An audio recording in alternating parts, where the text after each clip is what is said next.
नमस्कार दोस्तों। CHSL का एग्ज़ाम नज़दीक आ रहा है, इसलिए प्रीवियस ईयर PYQ लगाना काफ़ी इम्पोर्टेंट हो जाता है, ठीक है। तो अब इसमें ये टॉपिक वाइज कवर किया जा रहा है जो 2024 में CHSL का आया हुआ है ना, ये सारा इसमें कवर किया जा रहा है। चलिए शुरू करते हैं। देखिएगा, लिखा हुआ है कि रेलवे का शुरुआत किस वर्ष हुई थी। तो ये आपका इतिहास वाला पोर्शन है, ठीक है। 1853 में कहाँ से हुआ था? मुंबई से थाने वाला रीजन में है ना, ठीक है। उसके बाद हम लोग देखते हैं कि भारतीय स्वतंत्रता के प्रथम युद्ध का शुरुआत कब हुआ। तो ये आपका 10 मई 1857 को हुआ था। मेरठ मेरठ से मंगल पांडे जी शुरुआत किए थे, है ना। उसके बाद देखिए, प्रेस और पुस्तक रजिस्ट्रेशन यानी press and registration of book PRB अधिनियम किस वर्ष अधिनियमित किया गया था। तो ये इसका आंसर हो जाएगा 1867, ठीक है। स्वामी विवेकानंद ने शिकागो धर्म संसद में अपना भाषण किस वर्ष दिया था? 1893 को दिए थे, है ना, 1893 को। उसके बाद देखिएगा, गद्दर पार्टी की स्थापना सोहन सिंह भाखना, काशीराम, हरनाम सिंह टुंडीलाट, लाला हरदयाल और अन्य द्वारा किया गया था। 1913 याद रखिएगा, 1913 अमेरिका के सैन फ्रांसिस्को में याद रखिएगा, ठीक है। यह उत्तरी अमेरिका का भाग है। उसके बाद आते हैं कि हावड़ा ब्रिज के आधिकारिक तौर पर किस वर्ष में खोला गया। इसका आंसर हो जाएगा 1943, ठीक, ये चीज़ याद रखिएगा। संविधान सभा किस वर्ष में राष्ट्रगान को इसके हिंदी संस्करण में अपनाया गया था। तो ये हो जाएगा 1950 में। राष्ट्रगान सबसे पहले 1892 में आया था, फिर 1906 ईस्वी में गाया गया था। तो राष्ट्रगान सबसे पहले ये देखिएगा 1892 वाला। उसके बाद आप आते हैं कि जो हिंदी संस्करण में अपनाया गया था वो कब हुआ था? 1950, ये चीज़ याद रखिएगा। भारत में हवाई परिवहन का राष्ट्रीयकरण यूपीसी में आ चुका है क्वेश्चन, ठीक है। ये 1953 में हुआ था, टाटा जो है ना। तो देखते हैं कि हवाई जो परिवहन है उसका राष्ट्रीयकरण कब किया गया था? 1953 में। अब आते हैं, भोपाल गैस त्रासदी किस वर्ष हुआ था? 1984, ठीक है। और गैस का नाम भी याद रखिएगा, मिथाइल आइसोसाइनाइड। क्या याद रखिएगा? मिथाइल आइसोसाइनाइड, ठीक है, ये चीज़। उसके बाद हम लोग आते हैं कि वंदे मातरम, जन गण मन और ए मेरे वतन के लोग। तो वंदे मातरम बंकिम चट्टोपाध्याय लिखे हैं, जन गण मन रविंद्रनाथ टैगोर जी लिखे हैं और ए मेरे वतन के लोग प्रदीप लिखे हैं, कवि प्रदीप, ठीक है। उसके बाद आते हैं आगे कि पाल कौन थे। तो पाल एक वंश है जो कि बंगाल वाला क्षेत्र, बिहार वाला क्षेत्र में था, है ना।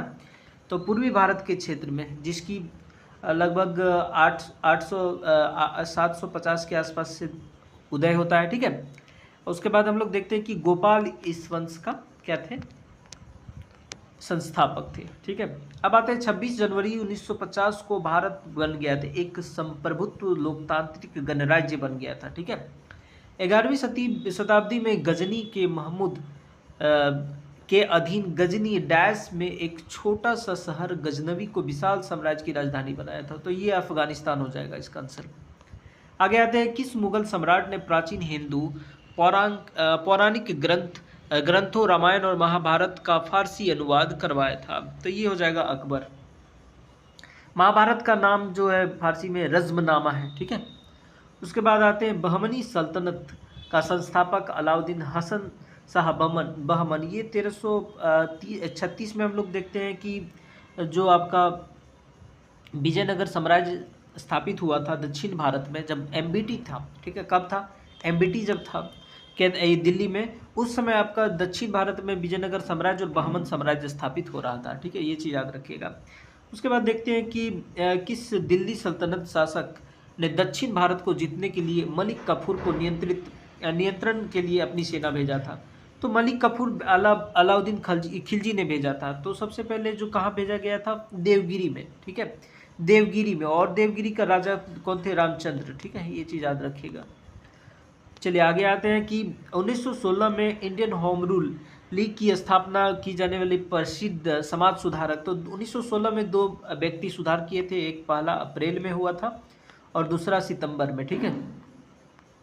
अप्रैल में जो किए थे बाल गंगाधर तिलक जी किए थे, ठीक है। और जो सितंबर में हुआ था वो एनी बेसेंट जी किए थे। ठीक है, ये चीज़ याद रखिएगा। एनी बेसेंट ये लखनऊ वाला क्षेत्र से किए थे, एनी बेसेंट जो थे वो आपका मद्रास वाला क्षेत्र से किए थे। ठीक है, चलिए आगे आते हैं। तो एनी बेसेंट हो जाएगा सितंबर वाला, ठीक है, और अप्रैल वाला बाल गंगाधर तिलक। विजयनगर साम्राज्य का अंतिम शासक, तो देखिएगा एक होता है सालू, तुलु, संगम और अरविड्डू। ठीक है, चार चार अरविड्डू है। ठीक है, चार राजवंश था, सालू, तुलु, संगम और अरविड्डू। तो जो लास्ट में आया था अरविड्डू आया था। ठीक है, अब आते हैं कि वर्ष 1675 में गुरु तेग बहादुर, ये 9वें गुरु है। ठीक है, याद रखिएगा। मृत्यु दंड देने की कौन किए थे? औरंगजेब किए थे। ठीक है, तो जहांगीर ने अर्जुन देव को मृत्यु दंड दिए थे, औरंगजेब ने गुरु तेग बहादुर। जीटीबी, दिल्ली में आप देखिएगा जीटीबी मेट्रो स्टेशन है। ठीक है, तो उसका नाम बदल के गुरु तेग बहादुर कर दिया गया था। ठीक है, तो 1675 में कौन किए थे? औरंगजेब। ठीक है, उसके बाद है the life divine, the synthesis of yoga और सावित्री भारत के किस चरमपंथी स्वतंत्रता सेनानी की लोकप्रिय कृतियां हैं? तो अरविंदो घोष जी लिखे हैं द लाइफ डिवाइन। ये चीज़ याद रखना पड़ेगा आपको अरविंदो घोष के बारे में। और ये नरमपंथी व्यक्ति थे। ठीक है, और काफ़ी प्रचलित थे, आपका आईएनसी में काफ़ी इसका महत्वपूर्ण योगदान रहा है। The synthesis of yoga. ठीक है, ये चीज़ याद रखिएगा। उसके बाद आते हैं कि फिरोज शाह मेहता और केटी तेलंग के साथ 1885 में बॉम्बे प्रेसिडेंसी एसोसिएशन की स्थापना किए गए थे, तो बदरुद्दीन तैयब जी किए थे। ठीक है, तो याद रखिएगा फिरोज शाह मेहता, केटी तेलंग और बदरुद्दीन तैयब जी क्या किए थे कि स्थापना किए थे किसका? Bombay presidency association. ठीक है, अब आगे आते हैं कि कौन सा दिल्ली का पहला सुल्तान था जिसने खुद को जिले इलाही के रूप में पेश किया था? तो बलबन। बलबन आपका गुलाम वंश का शासक था। ठीक है, इल्तुतमिश का गुलाम था। इल्तुतमिश के जो ये आप देखते हैं कि 40 चहलगामी जो था उसी में एक था बलबन। ठीक है, बाद में बलबन ही खुद जो 40 चहलगामी था उसको क्या किया? ख़त्म कर दिया था। ठीक है, इसका नाम सिजदा और पैबोस यही चलाया था, रक्त और लौह की नीति यही चलाया था, जिले इलाही अपने आप को कहलवाता था। ठीक है, किस दिल्ली सल्तनत शासक ने मेवाती समुदाय से निपटने के लिए रक्त, अभी तो बता दिए रक्त और लौह नीति बलबन ही चलाया। और याद रखिएगा किसके निपटने के लिए? मेवाती। वह बौद्ध, भारतीय बौद्ध भिक्षु कौन थे जिन्हें 5वीं शताब्दी के कई प्राचीन मार्शल आर्ट शैलियों के विकास का श्रेय जाता है? तो बौद्ध ही धर्म आता है। ठीक है, चलिए आगे आते हैं कि प्रार्थना समाज की स्थापना डॉक्टर आत्माराम पांडुरंग बॉम्बे में 1867 के आसपास किए थे। ठीक है, एक चीज़ याद रखिएगा। आगे आते हैं कि चोल साम्राज्य के दौरान ब्राह्मणों को दी गई भूमि को किस शब्द से उपयोग किया जाता? तो ब्राह्दे किया जाता था। ठीक है, ब्राह्मणों को दिया जाता था। और भोगशाला, ठीक है, ये आपका पाठशाला शिक्षा के लिए भी दिया जाता था भूमि चोल साम्राज्य में। ब्रह्म समाज को पहले किस नाम से जाना जाता था? तो ब्रह्म सभा 1814 में ब्रह्म सभा कहलाता था, फिर 1828 में ब्रह्म समाज कहलाने लगा। राजा राम मोहन राय जी काफ़ी महत्वपूर्ण भूमिका निभाए थे। उसके बाद आता है कि वर्ष 1828 में राजा राम मोहन राय ने किस स्थान पर ब्रह्म सभा का नाम एक सुधार संघ का गठन किया? तो ये कलकत्ता में किए थे। बिजोलिया शिलालेख किस राजवंश की वंशावली पाई गई है? तो ये चहमान राजवंश। ठीक है, जिसे चौहान भी कहा जाता है ना, तो उत्तर भारत का है, पश्चिमी क्षेत्र में। उसके बाद आते हैं कि धन निष्कासन तर्क में किसने कहा था कि ब्रिटेन भारत को पूरी तरह खाली कर देगा? तो दादा भाई नौरोजी उसके ये काफ़ी इम्पोर्टेंट थ्योरी दिए थे। ठीक है, और इसलिए उन्होंने एक पुस्तक लिखा था उन्होंने the poverty of British rule of India. ठीक है, तो उसके बाद आते हैं कि आर्य समाज के संस्थापक दयानंद सरस्वती इनका मूल नाम था, मूलशंकर शुरुआत नाम। उसके बाद कौन सा शासक कन्नौज के अधिकार के लिए त्रिपक्षीय संघर्ष में हिस्सा था? तो त्रिपक्षीय संघर्ष आप जानते हैं कि कन्नौज वाला क्षेत्र के लिए था, तो धर्मपाल हो जाएगा। उसके बाद आते हैं कि इसमें आपका राष्ट्रकूट था, पाल था और प्रतिहार था। पाल, राष्ट्रकूट और प्रतिहार। ठीक है, आगे आते हैं कि किस पाल शासक ने अस्थायी रूप से कन्नौज पर कब्जा कर लिया? तो ये हो जाएगा ये धर्मपाल। ठीक है, पूर्वी भारत में पाल वंश के बारे में कौन सा कथन गलत है? ठीक है, तो ये चीज़ आप देख लेते हैं कि कौन सा कथन गलत है। देवपाल गोपाल के पोते थे। ठीक है, ये सही आपका। धर्मपाल ने वल्लभी विश्वविद्यालय की स्थापना किया? नहीं, ये गलत हो जाएगा। धर्मपाल ने किसका किया था बताइए। अच्छा, तीसरा देख लेते हैं फिर बताते हैं इसको। पाल राजा बौद्ध धर्म के अनुयायी हुआ करते थे, ये सही है। पाल वंश का संस्थापक गोपाल था, ये भी सही है। ये आपका धर्मपाल ने आपका विक्रमशिला विश्वविद्यालय की स्थापना किए थे। ठीक है, चलिए आगे आते हैं। 36 में देखिएगा कि कोणार्क में सूर्य मंदिर किस वंश के शासक के तहत बनाया गया था? तो ये हो जाएगा पूर्वी गंग राजवंश। ठीक है, नरसिंह देव किए थे इसका स्थापना। महान राष्ट्रकूट राजा कृष्ण प्रथम द्वारा शैव के भव्य मंदिर का निर्माण कराया गया था। तो ये एलोरा में एक है शिव मंदिर, वहीं करवाया गया था। किसने किया था? राष्ट्रकूट का एक राजा थे कृष्ण प्रथम। ठीक है, अब आते हैं कि पाल साम्राज्य का संस्थापक कौन थे? तो अभी गोपाल आ गया है। डैश महात्मा फुले द्वारा लिखित 1873 में प्रकाशित जाति व्यवस्था पहल आलोचना किया है? तो ये गुलामगिरी लिखे हैं। ठीक है, काफ़ी इंपॉर्टेंट है। उसके बाद सत्य शोधक समाज इन्हीं के द्वारा चलाया गया था, है ना। आगे आते हैं कि मुगल बादशाह अकबर के बारे में निम्नलिखित में कौन सा कथन सही है? तो सही आपको कथन बताना है। ठीक है, वह बहुत शिक्षित और कई भाषा जानता था, ये आपका गलत है। 1918 देखिएगा कि 1556 के बाद से ही तो आ गया था अकबर 1605 तक, है ना, ये गलत है। उसने हिंदू राजा हेमू के विरुद्ध पानीपत का तृतीय युद्ध लड़ा और जीता, ये भी आपका क्या है? गलत है। ये द्वितीय युद्ध था। कौन था? द्वितीय युद्ध। उसके बाद दीन इलाही का नाम धर्म की स्थापना किया थी, ये आपका सही है, चौथा सही है। ठीक है, आते हैं कि 1857 में लड़े गए चिन्हित के युद्ध में ब्रिटिश सेना का नेतृत्व किस अधिकारी ने किया था? ये था हेनरी लॉरेंस, ये याद रखिएगा। उसके बाद है कि 1928 में नई दिल्ली में फिरोज शाह कोटला किस क्रांतिकारी संगठन की स्थापना? तो हिंदुस्तान सोशलिस्ट रिपब्लिकन एसोसिएशन। ठीक है, तो सबसे पहले इनका जो नाम था पहले हिंदुस्तान रिपब्लिक एसोसिएशन, बाद में इसको सोशलिस्ट जोड़ दिया गया था। हिंदुस्तान सोशलिस्ट पहले HRA था, फिर HSRA हो गया। ठीक है, HRA से क्या हो गया?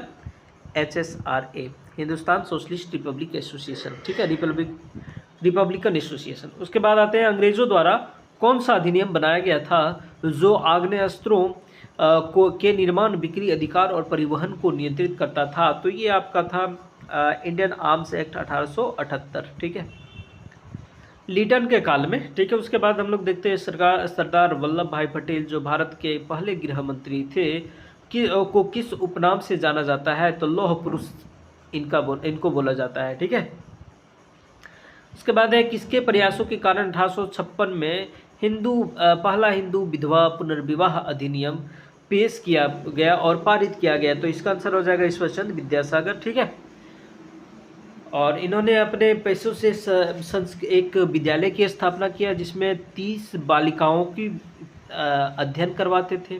ठीक है, उसके बाद है क्या कि 31 अक्टूबर 1940 को द्वितीय विश्व युद्ध में भारत के जबरन भागीदारी के विरुद्ध व्यक्तिगत सत्याग्रह पेश करने के लिए गिरफ्तार किया गया। तो जवाहरलाल नेहरू प्रथम सत्याग्रही कौन थे? अगर मान के चलिए व्यक्तिगत सत्याग्रह का बात करेगा तो विनोबा भावे, दूसरा आपका हो जाएगा जवाहरलाल नेहरू, तीसरा हो जाएगा ब्रह्मदत्त। ठीक है, ये चीज़ याद रखिएगा।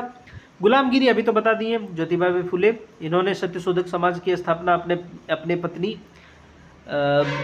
के साथ मिलकर किए थे। ठीक है, आते हैं बादामी चालुक्य के रूप में शक्ति अधीन, तो कदम्ब। ठीक है, ये बादामी चालुक्य का मूल रूप किस शक्ति के अधीन था? तो ये जो बादामी चालू था मूल रूप से कदम के अधीन था।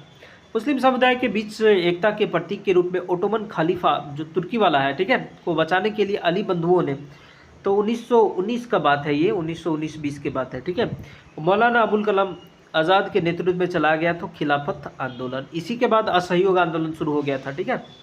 भारत के किस गवर्नर जनरल ने 1829 में प्रसिद्ध विनिमय 17 जारी किया गया, जिसमें सती प्रथा को अवैध अदालतों और दंडनीय घोषित कर दिया गया, तो हो जाएगा लॉर्ड विलियम बेंटिक।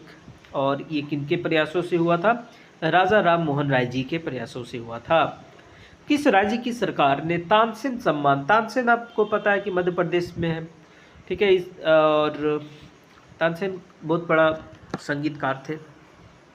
दिल्ली सल्तनत का पहला राजवंश कौन है? तो गुलाम थे, है ना, गुलाम हो गया। उसके बाद आपका कौन आता है? खिलजी आता है, ये चीज़ याद रखिएगा। उसके बाद कौन आता है? तुगलक आता है। उसके बाद कौन आता है? सैयद आता है। कौन आता है? सैयद। और उसके बाद कौन आता है? सैयद के बाद लोधी आता है, ठीक है, ये चीज़ याद रखिएगा। गुलाम, खिलजी, तुगलक, सैयद और लोधी, ठीक है। आगे आते हैं, इसको मामलुक भी बोलते हैं, ठीक है, एक चीज़ याद रखिएगा, गुलाम वंश को मामलुक वंश भी बोलते हैं।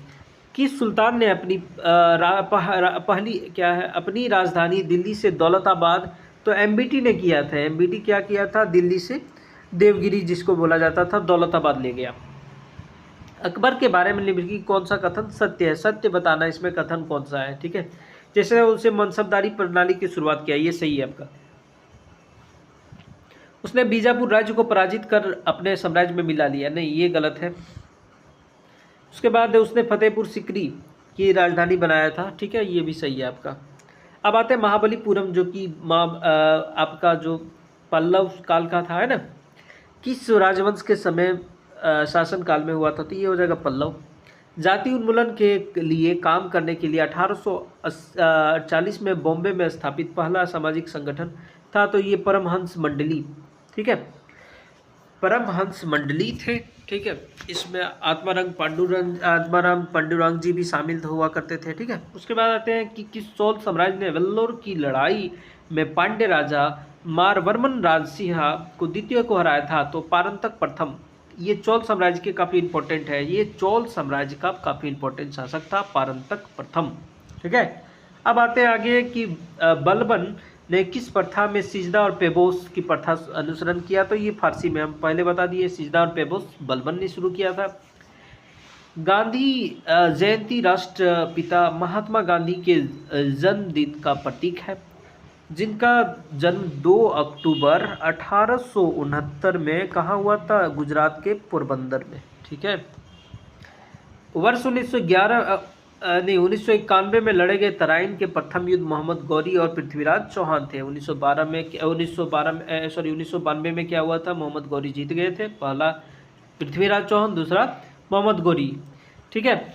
उसके बाद अब हम लोग आते हैं किस आयोग ने भारत और पाकिस्तान के बीच में सीमा रेखा खींचे? तो रेड क्लिफ आयोग, तो ये बांग्लादेश का भी पार्ट थोड़ा सा खींचे थे, है ना।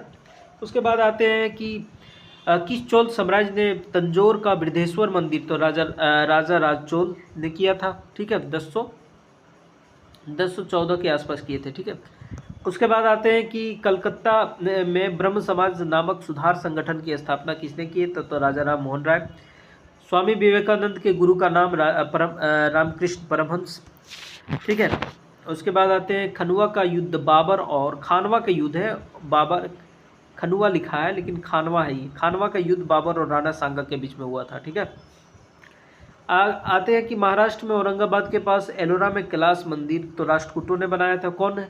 कृष्ण प्रथम, ठीक है। अब आते हैं कि 1919 में जालियांवाला बाग नरसंहार में उनकी भूमिका के लिए किस ब्रिटिश कर्नल को अमृतसर के कसाई बस्टर ऑफ अमृतसर के यूरोप में याद किया जाता है? तो क्या हो जाएगा? रेजिनाल्ड डायर, क्या हो जाएगा? Reginald Dyer. 1773 में इंग्लैंड के राजा द्वारा एक अधिनियम की घोषणा ने कलकत्ता में सर्वोच्च न्यायालय की स्थापना का मार्ग प्रशस्त किया, तो यह हो जाएगा विनिमय अधिनियम। ठीक है, आगे आते हैं कि किस अधिनियम के पारित होने के बाद वारेन हेस्टिंग बंगाल के गवर्नर से बंगाल के गवर्नर जनरल हो गया। तो वही विनिमय अधिनियम 1773 में आया था। ठीक है, पिट्स इंडिया एक्ट 1784 में आ गया था। ठीक है, ये चीज़ याद रखिएगा। फिर आगे है कि 1919 में महात्मा गांधी द्वारा विरोध किया गया कौन सा अधिनियम भारतीय लोगों के नागरिक स्वतंत्रता और लोकतांत्रिक अधिकारों पर सीधा हमला था। तो ये रोलेक्ट एक्ट आया था। ठीक है, रोलेक्ट एक्ट 1919 में आया था, है ना। उसका 1930 में शुरू हुई किस महत्वपूर्ण घटना ने भारतीयों को स्वतंत्रता के लिए अहिंसक आंदोलन में शामिल होने के लिए प्रेरित और संगठित करने में महत्वपूर्ण भूमिका निभाई? तो ये हो जाएगा नमक सत्याग्रह, 12 मार्च से आपका 6 अप्रैल तक चला था। ठीक है, अब आते हैं आगे। अब बंकिम चंद्र चटर्जी ने किस आंदोलन पर आधारित उपन्यास आनंद मठ लिखे? तो ये हो जाएगा आपका सन्यासी आंदोलन, 1770 के आसपास में चला था। ठीक है, बंगाल वाला क्षेत्र में। उसके बाद आते हैं कि समाज के वंचित समूह के बीच शिक्षा और सामाजिक अधिकारों को बढ़ावा देने के उद्देश्य से 1870 के दशक में महाराष्ट्र के पुणे जिले में कौन सा संगठन शुरू किया गया था? तो ये हो जाएगा सत्यशोधक समाज। ठीक है, पल्लव वंश के संस्थापक तो श्री विष्णु थे, है ना। आगे आते हैं कि निम्नलिखित में से कौन सा मुख्य रूप से INA यानी भारतीय राष्ट्रीय सेना के अभिन्न अंग थे? तो ये हो जाएगा आपका सुभाष चंद्र बोस। याद रखिएगा इसके शुरुआत में मोहन सिंह का भी योगदान है। ठीक है, उसके बाद आते हैं कि निम्नलिखित में से किस तुगलक वंश के शासन काल में भारत पर आक्रमण किया था? तो ये तैमूर ने किया था। ठीक है, अब आते हैं कि उस चोल अभिलेख का नाम बताइए जिसमें चोल साम्राज्य में स्थानीय प्रशासन की सभा के आयोजन के तरीके का विवरण। तो ये उत्तर मेरूर अभिलेख। तो ये उत्तर मेरूर अभिलेख आपका पारंतक प्रथम के बारे में भी इसमें डिटेल दिया गया है। ठीक है, पारंतक प्रथम आपका चोल साम्राज्य का महत्वपूर्ण शासक थे। बिल्हन किस साम्राज्य के दरबारी कवि थे? तो ये हो जाएगा विक्रमादित्य 6। ब्रिटिश सरकार ने वर्ष 1856 में किस सामाजिक सुधार के लिए एक कानून पारित किया? तो विधवा पुनर्विवाह अधिनियम, जिसमें ईश्वर चंद्र विद्यासागर जी काफ़ी महत्वपूर्ण योगदान निभाए थे। अब आते हैं अगला, कला और संस्कृति देख लीजिएगा। हिंदुस्तानी शास्त्रीय संगीत में विष्णु नारायण भाटखंडे के अनुसार रागों की उत्पत्ति कितने भाटों में हुए थे? तो 10 हो जाएगा इसका आंसर। कितना हो जाएगा? 10। भारत में मैरिज कॉलेज ऑफ म्यूजिक की स्थापना किस वर्ष हुई थी? तो 1926 में, याद रखिएगा। अब आते हैं कि मिलान है इसमें। तो भरतनाट्यम आपका तमिलनाडु, मोहिनी अट्टम हो जाएगा केरल, गरबा हो जाएगा आपका गुजरात, शास्त्रीय हो जाएगा असम। ठीक है, ये चीज़ याद रखिएगा। उसके बाद निम्नलिखित में किस तिथि को राष्ट्रीय पर्व के रूप में मनाया जाता है? तो 2 अक्टूबर और 26 जनवरी, 15 अगस्त। भारतीय शास्त्रीय कर्नाटक संगीत में कितने मूल ताल हैं? तो ये 7 हो जाएगा। कर्नाटक संगीत में पदम क्या है? तो एक प्रेम कविता है। उसके बाद सैला नृत्य के संदर्भ में निम्नलिखित कथनों पर विचार कीजिए। तो सैला नृत्य में देखिएगा पुरुष कलाकारों का एक समूह होता है, बांस की डंडियों के साथ नृत्य किया जाता है, फसल कटाई के बाद किया जाता है। ठीक है, सभी सही है। ख्याल और ध्रुपद धमार, ठीक है, शैलियों के मिश्रण की रचना किस घराने के अंदर हुआ? तो आगरा घराना। ठीक है, तो ख्याल और ध्रुपद धमार। अब मिलाना है कि जैसे मान के चलिए ये शहनाई वादक तो बिस्मिल्लाह खान जी में है। ठीक है, संतूर है तो पंडित शिव कुमार शर्मा, ए का क्या हो जाएगा? पंडित शिव कुमार शर्मा। और आपका हो जाएगा सितार, सितार का क्या हो जाएगा? अनुष्का शंकर। और सारंगी हो जाएगा उस्ताद बिंदा खान। ठीक है, आगे आते हैं कि देशभक्ति गीत माँ तुझे सलाम संगीत की रचना किसने किया? तो AR रहमान। दशहरा उत्सव निम्नलिखित में से किस हिंदू महीने में महीने में मनाया जाता है? तो अश्विन में होता है। ठीक है, उसके बाद है डोल यात्रा, ये आपका असम में है और कभी कभी ये देखिएगा उड़ीसा और बंगाल वाला क्षेत्र में भी होता है। ठीक है, तो अगर असम नहीं रहा ऑप्शन में तो आप बंगाल या फिर उड़ीसा, अगर दोनों में से एक रहा तो आप मार सकते हैं। ठीक है, उसके बाद आते हैं भारत में वाद्य यंत्र फ्लूट को डैश के रूप में जाना जाता है। तो ये बांसुरी हो गया। अब आते हैं बाल सरस्वती। बाला सरस्वती जिन्हें विद्वान और पंडितों द्वारा बाल प्रतिभा के तौर पर सम्मान किया जाता था, ने डैश नृत्य शैली को पुनर्जीवित करने में महत्वपूर्ण भूमिका। तो भरतनाट्यम हो जाएगा बाला सरस्वती। एक हर्य किससे कहा जाता है जहां एक नर्तक एक ही प्रदर्शन में कई भूमिकाएं निभाते हैं, तो ये हो जाएगा भरतनाट्यम। ठीक है। अब आते हैं नाट्य शास्त्र की रचना, तो भरत मुनि ने किया है। कच्छ उत्सव डैश में आयोजित किया जाता है, तो भुज में। कच्छ मतलब ये गुजरात वाला क्षेत्र में। हर साल फरवरी के महीने में यहाँ ऊँट उत्सव राजस्थान के पर्यटन विकास का निगम द्वारा डैश में, तो बीकानेर में। ठीक है। उसके बाद आते हैं कि हेमिस महोत्सव आपका लद्दाख में होता है। ठीक है। तो बुद्ध धर्म से संबंधित है। संगीत कर्नाटक, आंध्र प्रदेश, तमिलनाडु, केरल राज्यों तक सीमित है, तो ये कर्नाटक का शैली। तो दो प्रकार का शैली, एक हिंदुस्तानी शैली और दूसरा कर्नाटक का शैली। ठीक है। अब आते हैं कि अंतर्राष्ट्रीय पतंग महोत्सव किस राज्य में लोकप्रिय सांस्कृतिक उत्सव है, तो ये आपका गुजरात में। गुड फ्राइडे संबंध है ईसाई धर्म से, एस्टर भी ईसाई धर्म से। उसके बाद गेंडुचा बंधु किस हिंदुस्तानी संगीत घराने से संबंधित, तो डागरी, ये इंपॉर्टेंट है, डागरी घराना। किस घराने में गायक खंडार वानी और गोहर वानी के गायन करते हैं, तो दरभंगा घराना। ठीक है। अब आते हैं निम्नलिखित में से कौन सा कर्नाटक संगीत का हिस्सा नहीं है, तो ये हो जाएगा ध्रुपद नहीं है। ठीक है। ये हो जाएगा हिंदुस्तानी हो जाएगा। कर्नाटक शैली का जो हिस्सा है वो देखिए वर्णम है, चरण है, पल्लवी है। ठीक है। उसके बाद है कि भरत मुनि ने अपने नाट्यशास्त्र में संगीत वाद्य यंत्रों को 4 अलग अलग भागों में वर्गीकृत किया है। भरत मुनि ने इन वाद्य यंत्रों का वर्गीकरण किस आधार पर किया, तो ये ध्वनियों के आधार पर। ठीक है। कौन सा भारतीय त्यौहार रोशनी का त्यौहार, तो दिवाली है, दीपावली है ना। रमज़ान के पवित्र महीने के पूरा होने जाने पर जो त्यौहार मनाया जाता है ईद उल फितर बोलते हैं। ए आर रहमान ने माइकल जैक्सन के साथ कौन सा एल्बम किया था, एकम सत्यम। ठीक है। उसके बाद आते हैं कि राष्ट्रकूटों द्वारा बनाया गया कैलाश मंदिर, तो एलोरा में है, तो कृष्ण प्रथम द्वारा बनाया गया था। मुहर्रम इस्लामिक कैलेंडर पहला महीना है। ठीक है। निम्नलिखित में कौन सा तार वाला एक वाद्य यंत्र नहीं है, तो देखिएगा तार वाला जो है वायलिन है, गिटार है और सारंगी है। बांसुरी तो फूकते हैं ना। उसके बाद है मेवाड़ उत्सव उदयपुर में डैश उत्सव के दौरान होता है, तो गनगौर। तो गनगौर आपका राजस्थान से संबंधित है, याद रखिएगा राजस्थान। कर्नाटक शास्त्रीय संगीत में कौन सा शैली राग के सबसे पहले चरण, तो गीतम हो जाएगा, गीतम। पहला क्या है, गीतम।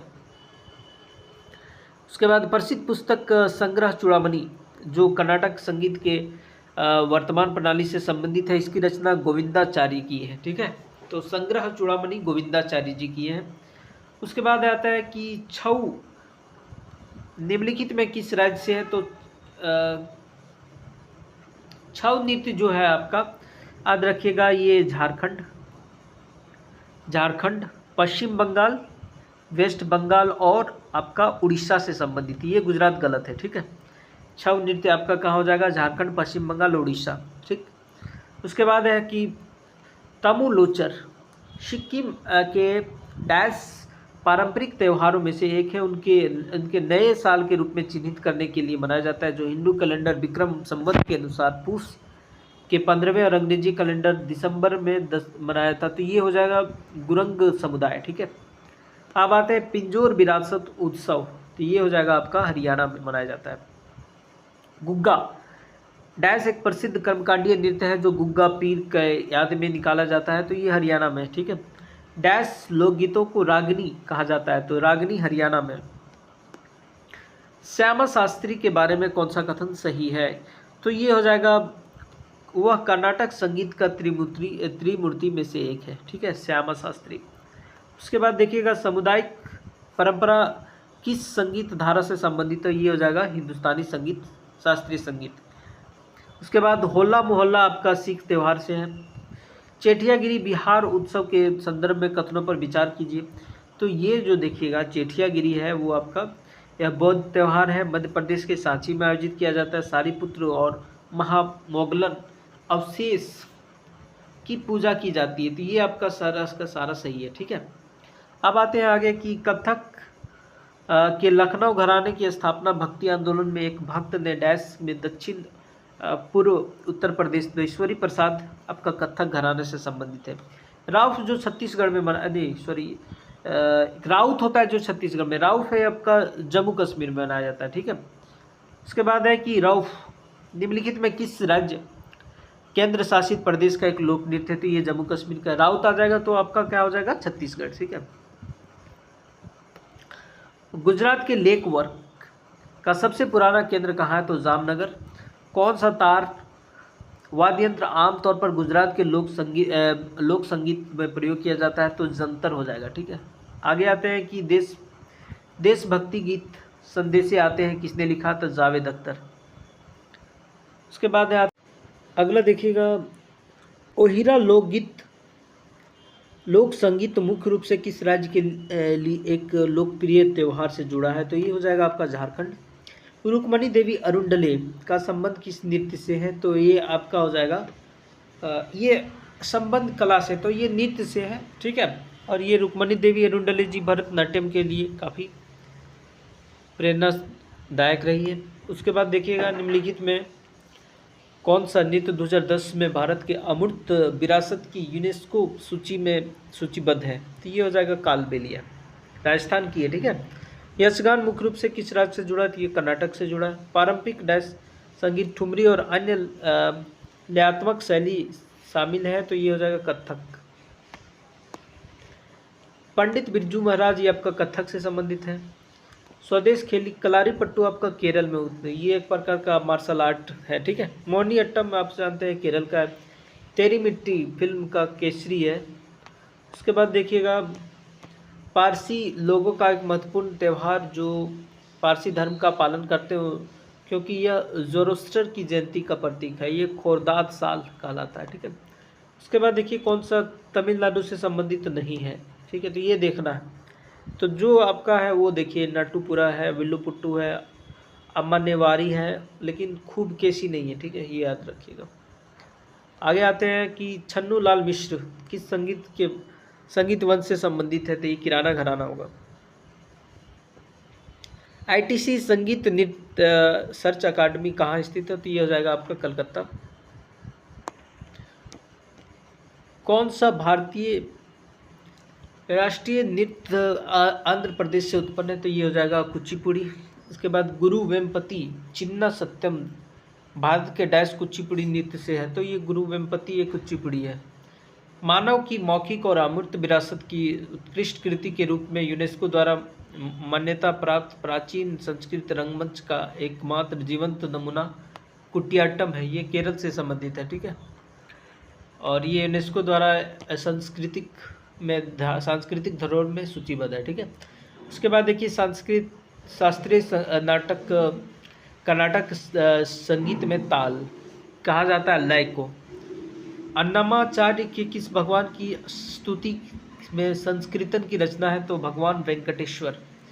विख्यात भाटखंडे संगीत संस्थान ये आपका लखनऊ में है और राजस्थान का प्रसिद्ध लोक संगीत शाही दरबारों में विकसित हुआ है, तो ये आपका हो जाएगा मांड। बैगा किस राज्य की है, तो ये मध्य प्रदेश का जनजाति है ये, ठीक है। किस राज्य में बारिश के त्योहारों के दौरान पाई जाने वाली सरिया नृत्य का साथ पाए जाते थे, मध्य प्रदेश का। लोक रंग महोत्सव का आयोजन किस राज्य में होता है, तो ये भी मध्य प्रदेश है। उसके बाद देखिए निम्नलिखित में से कौन सी भारत का एक शास्त्रीय भाषा नहीं है, तो मलयालम उड़िया कन्नड़ है, लेकिन मगही नहीं है। बीटल्स ने किसके आश्रम में शास्त्रीय संगीत से प्रभावित होकर 1968 में रॉक संगीत की रचना किया, तो रॉक संगीत ये हो जाएगा महर्षि योगी आश्रम, ठीक है। कौन हिंदुस्तानी शास्त्रीय गायन से संबंधित, तो ये हो जाएगा मल्लिका अर्जुन मंसूर।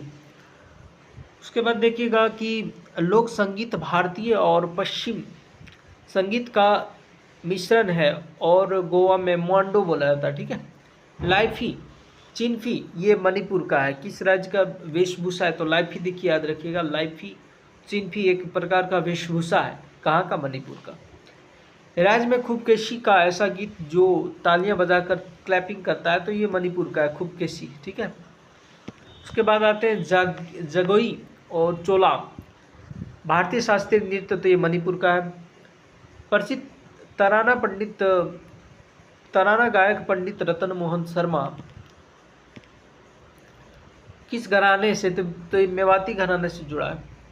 प्रसिद्ध लोक संगीत हेकियालू का उद्गम किस राज्य से हुआ, तो ये नागालैंड से, ठीक है, हेकियालू। उसके बाद आते हैं इनमें कौन सा संगीत नागालैंड से संबंधित नहीं है, तो आप देखिएगा ये हेलियम लियू, ये है हेरेलियो है, नियोलियो है, लेकिन निगोया नहीं है। उसके बाद आते हैं कि बाली यात्रा किस राज्य से तो बाली यात्रा आपका उड़ीसा का है, याद रखिएगा। राउत देखिए आ गया, मायाधर राउत, अच्छा नाम है। भारतीय शास्त्रीय नृत्य व्याख्या करता है तो ओडिसी का है, तो ठीक है, तो मायाधर राउत ये आपका एक ओडिसी से संबंधित है। उसके बाद आते हैं, चलिए अगला क्वेश्चन देख लीजिएगा।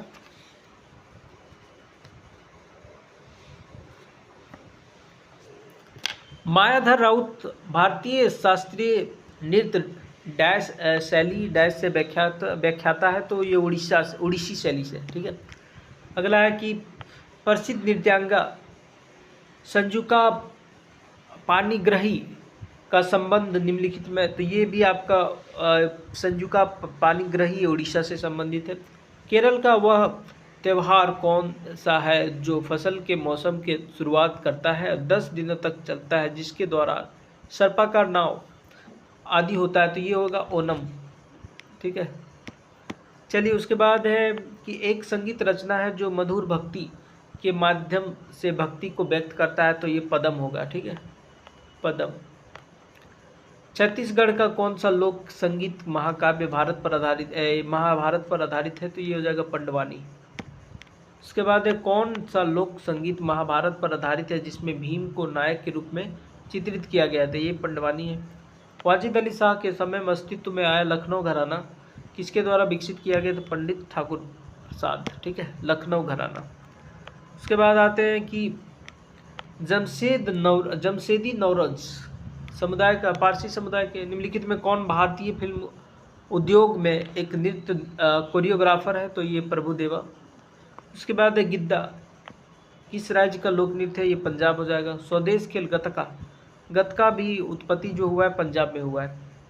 निम्नलिखित में कौन सा राज्य लोक नृत्य के युग में सही है, तो ये आपका मिलाना है कि कौन सही है, ठीक है। तो जैसे गुजरात, बिहू तो आपका असम का है, तो है ना, तो ये गलत हो जाएगा। उसके बाद पंजाब ये सही है, भांगड़ा पंजाब का है। केरल घूमर ये आपका राजस्थान का है। हरियाणा का गरिया और गोरिया ये छत्तीसगढ़ का है, ठीक है, ये याद रखिएगा, ये सब गलत है, ये सही है। उसके बाद दलेर मेहंदी मुख्य रूप से भारतीय भाषा के पॉप गीतों का एक प्रसिद्ध गायक है, तो पंजाबी। निम्नलिखित में कौन कर्नाटक संगीत की त्रिमूर्ति से संबंधित नहीं है, तो त्रिमूर्ति में आपको याद रखना है, तो ये हो जाएगा पुरंदर दास नहीं है, लेकिन ये देखिएगा कौन कौन है, त्यागराज, श्यामा शास्त्री, मुथु स्वामी दीक्षितकार, ठीक है। कर्नाटक संगीत का जनक ये हो जाएगा पुरंदर दास। हिंदुस्तानी संगीत में मियाँ की तोड़ी क्या है, तो एक प्रकार का राग है। हिंदुस्तानी संगीत प्रणाली में डैश को अलग अलग घंटों और अलग अलग मौसमों में आवंटित किया गया है, तो ये राग हो गया। भवई किस राज्य से एक नृत्य है, तो ये राजस्थान का है। 13 ताली नृत्य का संबंध किस राज्य से है, तो ये राजस्थान का है। पखीड़ा गीत किसानों के गाया जाता है कब, खेतों में काम करते समय, तो ये भी आपका राजस्थान का है, ठीक है। उसके बाद देखिए कि चांग नृत्य किस राज्य में लोकप्रिय है, ये भी राजस्थान का है। कालबेलिया जिसे सपेरा नृत्य के नाम से भी जाना जाता है, ये भी राजस्थान का लोक नृत्य है। उसके बाद आते हैं कि डैश में ब्रज उत्सव में हर साल कुछ दिन पहले फाल्गुन माह के शुक्ल पक्ष 2 दिन के लिए आयोजित किया जाता है, तो ये हो जाएगा आपका राजस्थान है। 1932 में काका हाथरसी द्वारा स्थापित संस्थान कौन सा है, तो ये भी आपका हो जाएगा संगीत कार्यालय। आगे आते हैं कि शांताद्री वाणी जिसका अर्थ है 100 तारों वाली वीणा है, वाणी बोल दिए, तो किस वाद्य यंत्र का प्राचीन संस्कृत नाम है, तो ये हो जाएगा संतूर, तो संक्रांति वीणा है, ठीक है। कौन सा नृत्य असम के मठों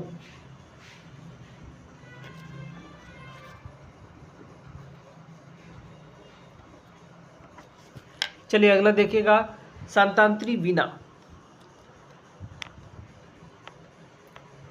चलिए अगला देखिएगा, शांतांतरी वीणा, जिसका अर्थ है 100 तारों वाली वीणा, किस वाद्य यंत्र का प्राचीन संस्कृत नाम है? तो संतूर हो जाएगा।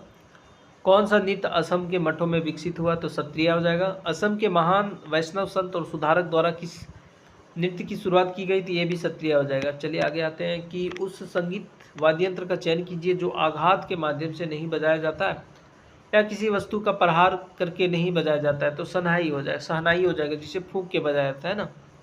कौन सा शास्त्रीय संगीत एक की गायिका है? तो ये शुभा मुद्गल है, याद रखिएगा, हिंदुस्तानी शास्त्रीय संगीत का शुभा मुद्गल। शब्द लंगर सामुदायिक रसोई मुख्य रूप से समुदाय तो सिख धर्म से है। सकेवा डैश कीरत खम्बू राय समुदाय द्वारा मनाए जाने वाला धार्मिक, तो ये सिक्किम में मनाया जाता है सकेवा, ठीक है। उसके बाद देखिए बिहार, उत्तर प्रदेश इत्यादि जैसे कुछ राज्यों में बच्चे के जन्म पर गाए जाने वाले लोक संगीत को सोहर कहा जाता है, ठीक है, सोहर। उसके बाद देखिए कौन एक प्रसिद्ध शास्त्रीय नृत्यांगना? सोनल मानसिंह है। उसके बाद देखिए भारतीय त्यौहार होली हर साल किस मौसम में आता है? तो बसंत। निम्नलिखित में कौन सी कर्नाटक शैली की एक शैली है? तो ये हो जाएगा आपका स्वर जाति। आगे आते हैं, हिंदुस्तानी शास्त्रीय संगीत के समय इकाइयों की चक्रीय व्यवस्था ताल कहलाता है। हिंदुस्तानी शास्त्रीय संगीत में समय इकाइयों की चक्रीय व्यवस्था, सेम क्वेश्चन है। भारतीय नृत्य में किस, देखिए भारतनाट्यम जो है वो तमिलनाडु से है, ठीक है। बृहदेश्वर मंदिर जो द्रविड़ वास्तुकला प्रदर्शित करता है, ये तमिलनाडु के तंजावुर में है। शास्त्रीय नाटक कर्नाटक संगीत के बारे में कौन सा कथन सही बताना है आपको, ठीक है। तो देखिएगा रचनाएं तेलुगु, कन्नड़ या तमिल संस्कृत में है, ठीक है। उसके बाद है कि निम्नलिखित में कौन सा कथन भारत के संगीत के बारे में गलत है? तो गलत आपको बताना था। तो इसमें देखिएगा दिया है कि देख लीजिए डायरेक्ट कि संगीत वाद्य यंत्र कमाइचा का उपयोग मुख्य रूप से मणिपुर मांगपियार समुदाय द्वारा गीतों के लोकप्रिय संगत में के रूप में किया जाता है, ठीक है, यही सही है। निम्नलिखित में कौन सा शास्त्रीय कर्नाटक संगीत का तत्व नहीं है? तो देखिएगा कर्नाटक ये ठुमरी हो जाएगा आपका हिंदुस्तानी संगीत का है, तो कृति स्थाई पदम ये हो जाएगा आपका कर्नाटक संगीत का, ठीक है। भारत में आधुनिक नृत्य के जनक के रूप में जाना जाता है, तो उदय शंकर, ठीक है। उसके बाद आता है कि डैश एक भारतीय नृत्य कलाकार और कोरियोग्राफर थे जिन्हें भारतीय शास्त्रीय और लोक नृत्य शैलियों के लिए यूरोपीय नाट्य तकनीक अपनाकर नृत्य की एक मिश्रित शैली फ्यूजन स्टाइल का सृजन किया, तो उदय शंकर नाम है, ठीक है। आगे आते हैं कि भोटिया नृत्य कला किस राज्य से है? तो ये उत्तराखंड का है। लंगवीर नृत्य राज्य का है, तो ये भी आपका उत्तराखंड का है। गुजरात में मकर संक्रांति त्यौहार किस नाम से जाना जाता है? तो उत्तरायण। हम्पी उत्सव जो कर्नाटक में मनाया जाता है, डैश भी कहा जाता है, कर्नाटक के ऐतिहासिक काल की धूमधाम वैभव महिमा को दर्शाने का एक त्यौहार है। ये 1 सप्ताह तक मनाया जाता है, ये हो जाएगा विजय उत्सव, ठीक है। उसके बाद देखिए संगीता शंकर को किस संगीत वाद्य यंत्र को बजाने के योगदान के लिए संगीत नाटक अकादमी 2021 सम्मानित किया, तो ये हो जाएगा वायलिन। जम्मू कश्मीर का कौन सा लोक संगीत विवाह समारोह में गाया जाता है? तो वानाउड। भटियाली लोक संगीत जो अधिकतर मछुआरों द्वारा गाया जाता है, किस राज्य से संबंधित है? ये पश्चिम बंगाल। डैश के छऊ नृत्य कलाकार छऊ झूमर उत्सव नामक एक उत्सव आयोजन करते हैं, इसमें छऊ समूहों के प्रदर्शन के लिए खुला मंच तैयार किया जाता है, तो ये पश्चिम बंगाल है, ठीक है। निम्नलिखित में कौन सा राज्य विजयदशमी त्यौहार मनाए जाने के लिए दुर्गा पूजा? तो देखिएगा दुर्गा पूजा जो प्रसिद्ध है वो पश्चिम बंगाल में। मणिपुर की डैश जनजाति गान नगई त्यौहार मनाती है, जो मणिपुर के क्षेत्रों में रहने वाले जनजाति फसल कटाई के बाद त्यौहार होता है, तो ये हो जाएगा जेलियानग्रोंग, ठीक है। अब आते हैं भूगोल। देखिएगा कि निम्नलिखित में किसका संबंध हरित क्रांति से नहीं है, तो एम एस स्वामीनाथन का है, नॉर्मन बोरलॉग का भी है। उसके बाद देखिए चिदम्बरम सुब्रमण्यम का भी है, लेकिन पी चिदम्बरम एक प्रकार के अर्थशास्त्र से संबंधित है इनका। उसके बाद देखिए क्षोभ मंडल को संताप मंडल से अलग करता है, उसको ट्रोपोपोज बोलते हैं, ठीक है। जिससे पहले हो गया क्षोभ मंडल,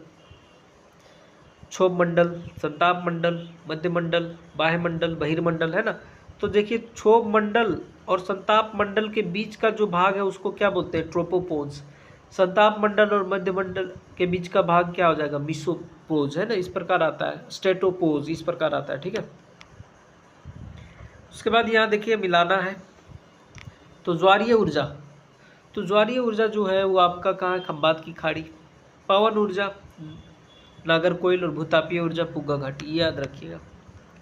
फिर मिलाना है जैसे गोवा, तो बंदरगाह आपका बताना है कौन है, तो गोवा में मर्मगांव हो गया। पश्चिम बंगाल में आपका हो जाएगा हल्दिया। तमिलनाडु कांडला, देखिए गुजरात हो जाएगा आपका कांडला।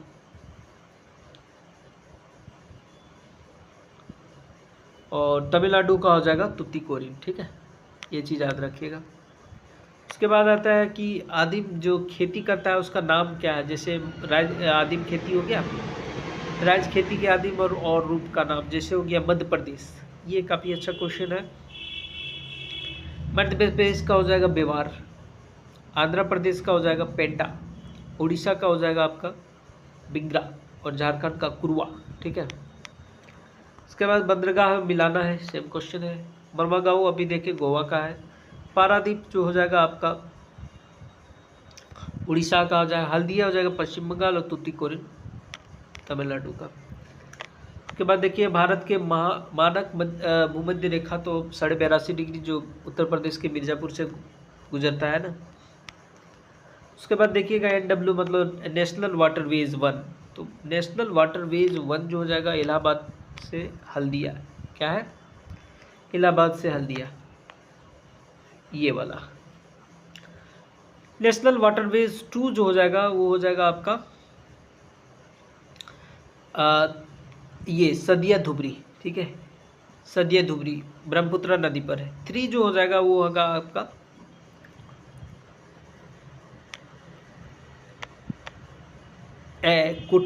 कुट्टापुरम और कल्लम, और NH5 जो हो जाएगा वो होगा आपका ये तालचर धमरा, ठीक है।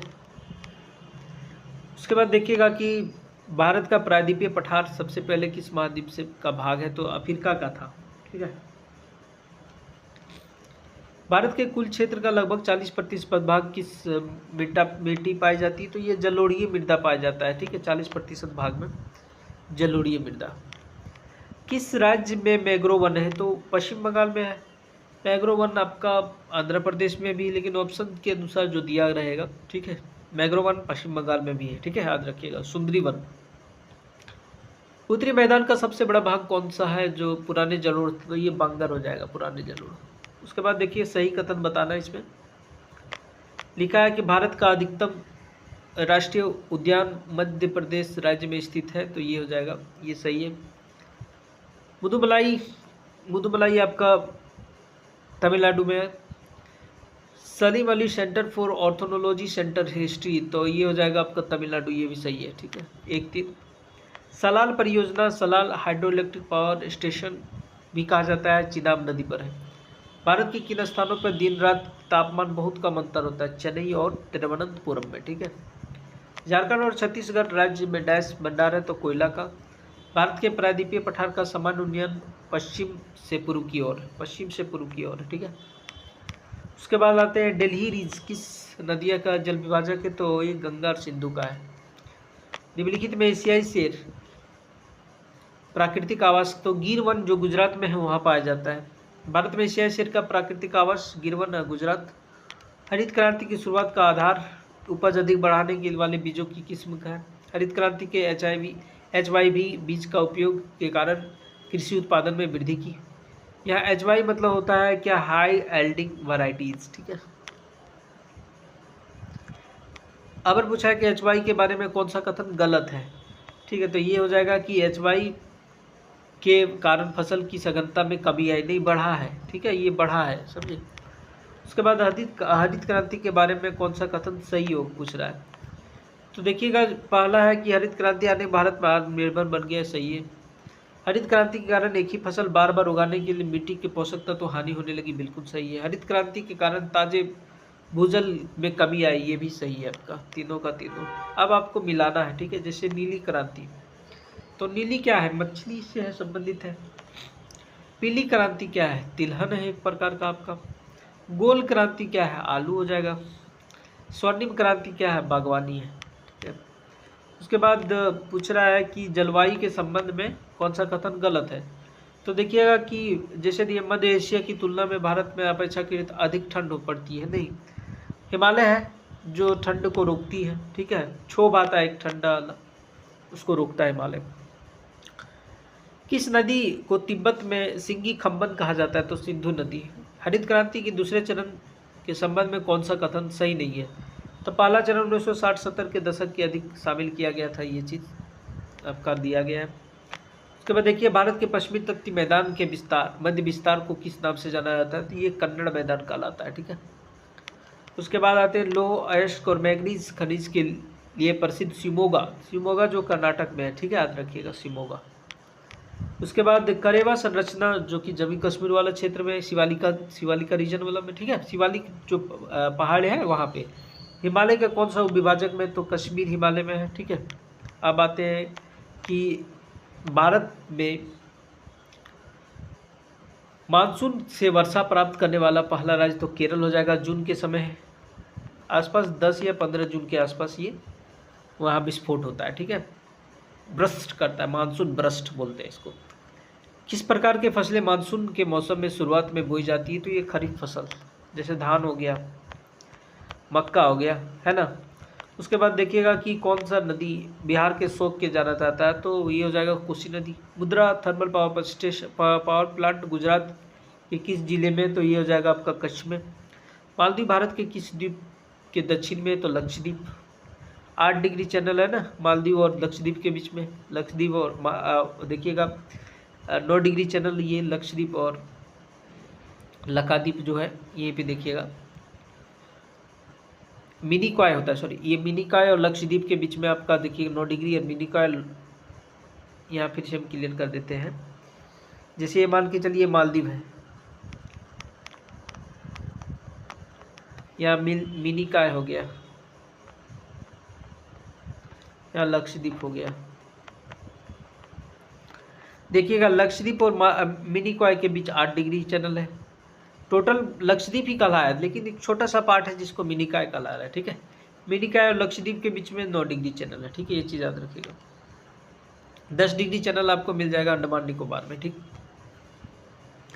चिल्का झील के डेल्टा स्थित है महानदी में। कपड़ा उद्योग के विकास में प्रारंभिक वर्षों में राज्यों का कौन सा समूह कपास उत्पादन में केंद्रित है, तो ये हो जाएगा महाराष्ट्र, गुजरात। पूर्वी घाट की सबसे ऊंची चोटी का नाम है महेंद्रगिरी, ठीक है, जबकि पश्चिमी घाट का नाईमुड़ी हो जाएगा, ठीक है। सीमा सड़क संगठन द्वारा अटल सुरंग का निर्माण 3000 मीटर की ऊंचाई पर किया गया। इस सुरंग का किन स्थानों में जोड़ा गया है, तो ये मनाली, लाहौल स्पीति, ये याद रखिएगा। अटल सुरंग ये इम्पोर्टेंट है, अटल सुरंग तो हो जाएगा मनाली और लाहौल स्पीति। उसके बाद पश्चिमी विक्षोभ कहाँ उत्पन्न होता है, तो ये भूमध्य महासागर में। उसके बाद देखिएगा भूमध्य सागर है। उसके बाद कौन सा सिद्धांत हजारों वर्षों में पृथ्वी की जलवायु पर इसकी गति में परिवर्तन के सामूहिक प्रभाव का वर्णन करता है, तो मिलनकोविच सिद्धांत, ठीक है। लुसाई पहाड़ियाँ को डैश नामों से जाना जाता है, तो मीजो पहाड़ियाँ, ठीक है। उसके बाद आते हैं कि भारतीय नदियों का निम्नलिखित में से कौन सा युग्म नदियाँ पश्चिम से पूर्व की ओर बहती है, तो ये हो जाएगा आपका नर्मदा और तापी। अच्छा, पश्चिम से पूर्व की ओर बहती है, ये क्वेश्चन देखिएगा, पश्चिम से पूर्व की ओर जो बह रहा है, ठीक है, ऐसे वो कृष्णा, कावेरी, महानदी, गोदावरी और महानदी कृष्णा सब हो जाएगा, लेकिन ये पूर्व से पश्चिम की ओर जो बह रहा है, यानी कि पश्चिम की ओर बहने वाली नदियाँ हो जाएगा नर्मदा और तापी, ठीक है। खारे पानी की सबसे बड़ी थलीय झील सांबर झील भारत के पश्चिम, जिसे ये देखिएगा उत्तर पश्चिम में राजस्थान में, ठीक है, याद रखिएगा। भारत के विशेष आर्थिक क्षेत्रों जैसे स्पेशल इकोनॉमिक जोन के बारे में निम्नलिखित कौन सा कथन गलत चूज न करना है, ठीक है। जैसे देखिएगा भारत सरकार 2011 नहीं, ये सेज का जो घोषणा किया गया था वो आपका 2005 में हुआ था, ठीक है। तो 2005 में शुरू हुआ था लेकिन आया था 2006 में, ठीक है। ये चीज़ याद रखिए, ये गलत हो गया। अब आते हैं कि भारत में उपज के स्तर पर हरित क्रांति के सकारात्मक प्रभाव के संबंध में कौन सा कथन सही है। सही कथन आपको बताना है। तो देखिएगा इसमें हरित क्रांति चावल की फसल की तुलना में गेहूं की फसल में अधिक व्याप्त हो चुकी थी, सही है। चावल है, छावल नहीं, चावल है। हरित क्रांति के बाद गेहूं के तहत क्षेत्र की तुलना में चावल के तहत क्षेत्रों की अपेक्षा कृषि धीमी वृद्धि हुई है, ठीक है। तो ये तीसरा भी सही है आपका। अल नीनो जलवायु पैटर्न जो प्रशांत महासागर के सतही असामान्य रूप से गर्म हो जाता है। तो ये देखिए, मान के चलिए पेरू वाला क्षेत्र यहाँ पे गर्म हो जाएगा। पहले ये ठंडा पानी रहता है लेकिन जब आता है तो ये गर्म हो जाता है, ठीक है। तो यही अल नीनो कहलाता है। कौन सा पहाड़ी भारत के सबसे पूर्वी भाग है। तो ये हो जाएगा पटकाई बूम। उसके बाद है सोमशिला बांध भारत के किस नदी पर स्थित है, ठीक है। तो ये हो जाएगा कि पेन्नार नदी पर सोमशिला, ठीक है। बिष्ट दोआब नहर और मक्खू नहर प्रणाली भारत के किस राज्य में। तो ये हो जाएगा आपका पंजाब में। उसके बाद देखिए कि किस प्रकार की फसल मानसून के मौसम के बाद बोई जाती है। तो ये हो जाएगा रबी की फसलें। पश्चिमी विक्षोभ तो भारत के उत्तर पश्चिम भाग में सर्दियों में वर्षा लाती है पश्चिमी विक्षोभ, ठीक है। भूमध्य सागर से उत्पन्न होता है। निम्नलिखित में कौन सा हरित क्रांति के परिणामों में से एक नहीं है। तो ये देखिएगा कीमतों की बढ़ोतरी, कृषि मजदूरों के भुगतान में तरीकों में बदलाव, नगद भुगतान, ये कारण नहीं था। ऑप्शन दिया गया था। शनि ग्रह के बारे में कौन सा कथन सत्य है। तो सत्य आपको बताना है। तो शनि के एनसेलेडस और टाइटन जैसे उपग्रह आंतरिक महासागरों के आवास है, संभवतः वहाँ जीवन की संभावना है, ठीक है। यही हो जाएगा सही।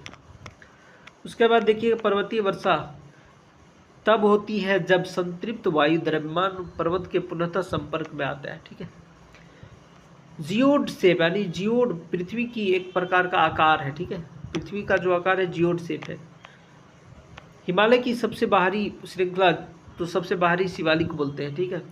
रिफाइनरी तथा उनके संबंधित राज्य के संबंध में गलत युग्म का चयन कीजिए। तो ये हो जाएगा, देखिएगा कि बिना रिफाइनरी मध्य प्रदेश सही है, कोयली रिफाइनरी गुजरात सही है, नुमालीगढ़ रिफाइनरी असम सही है, लेकिन ये गलत है, ठीक है। उसके बाद है उष्णकटिबंधीय पर्णपाती वनों का प्रमुख प्रजाति तो सागौन है। सागौन 2022 की स्थिति के अनुसार भारत के सबसे लंबा पनबिजली संयंत्र हाइड्रो इलेक्ट्रिक पावर प्लांट कौन था। तो ये Tehri hydro electric power plant है, ठीक है। ये चीज़ याद रखिएगा। अंडमान निकोबार द्वीप समूह अलग करने वाला, तो ये हम अभी बता दिए जो जल निकाय है, तो ये 10 डिग्री चैनल, ठीक है। उसके बाद है कि कोपेन के जलवायु प्रणाली के अनुसार कौन सा अभिलक्षण ई से संबंधित है। तो देखिएगा सभी महीनों का औसत तापमान 10 डिग्री से कम होता है। उसके बाद देखिए निम्नलिखित में कौन सा कथन सही है। तो सही कथन आपको बताना है। तो पृथ्वी और शुक्र लगभग समान होता है, ये सही है आपका। खंबात की खाड़ी में कच्छ की डेल्टा और गंगा डेल्टा डैश ऊर्जा उपयोग के लिए आदर्श, तो ये ज्वारीय ऊर्जा, ठीक है। नर्मदा नदी के दक्षिण में अवस्थित दक्कन पठार किस तरह का भूभाग है। ये त्रिभुजाकार इस प्रकार है, ठीक है। याद रखिएगा त्रिभुजाकार। ये नर्मदा नदी है ना, ये दक्कन का पठार है।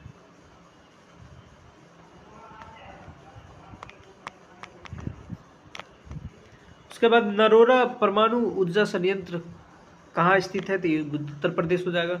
नंदा देवी बायोस्फीयर रिजर्व किस राज्य में है। तो ये उत्तराखंड। रूपनारायण के HCL में केबल निर्माण संयंत्र है, किस राज्य में है। तो ये पश्चिम बंगाल में। किस खाद्यान्न को हरित क्रांति से अत्यधिक लाभ है। तो गेहूं को मिला। अब आते हैं पॉलिटी जो है उसमें, भारत के संविधान के कौन सा भाग नागरिकता, तो भाग दूसरा हो जाएगा अनुच्छेद 5 से 11 तक, ठीक है, याद रखिएगा अनुच्छेद 5 से 11 तक। उसके बाद संविधान के किस भाग में मौलिक अधिकारों के 6, तो मौलिक अधिकार भाग 3 में, ठीक है, भाग 4 आपका हो जाएगा नीति निर्देशक तत्व, ठीक है, लेकिन भाग 3 में आपका मौलिक अधिकार है। निम्नलिखित में कौन सा कथन मौलिक कर्तव्य के गलत है, तो मौलिक कर्तव्य के बारे में आपको गलत बताना है, कौन सा कथन गलत है, ठीक है। तो देखिएगा कि 44वें संविधान संशोधन मौलिक कर्तव्य नहीं 42वें संविधान में जोड़ा गया था, याद रखिएगा। 86वें एक और मौलिक कर्तव्य जोड़ दिया गया था कि बच्चों को 5 वर्ष के लिए आप अभिभावक का यह दायित्व होगा कि उन्हें पढ़ाए, ठीक है। और अनुच्छेद 51 ए के आदर्शों संस्थान और राष्ट्रीय ध्वज राष्ट्रगान को शामिल किया गया, सही है। मौलिक कर्तव्य जो माता पिता से है 6 से 14 वर्ष, ठीक है, पहले जो 6 वर्ष था उसको बदल के 6 से 14 वर्ष कर दिया था। अपने बच्चों को अवसर का शिक्षा का प्रदान करेंगे, अवसर प्रदान करेंगे, ये 86वां है, ठीक है, याद रखिएगा। उसके बाद आते हैं कि निम्नलिखित में से कौन सा कथन भारतीय संविधान की विशेषता में गलत है, तो गलत कथन आपको बताना है। जैसे भारतीय संविधान प्रधानमंत्री को 3 प्रकार की आपात स्थिति घोषणा करने का अधिकार देता है, ये गलत, राष्ट्रपति को देता है, ठीक है।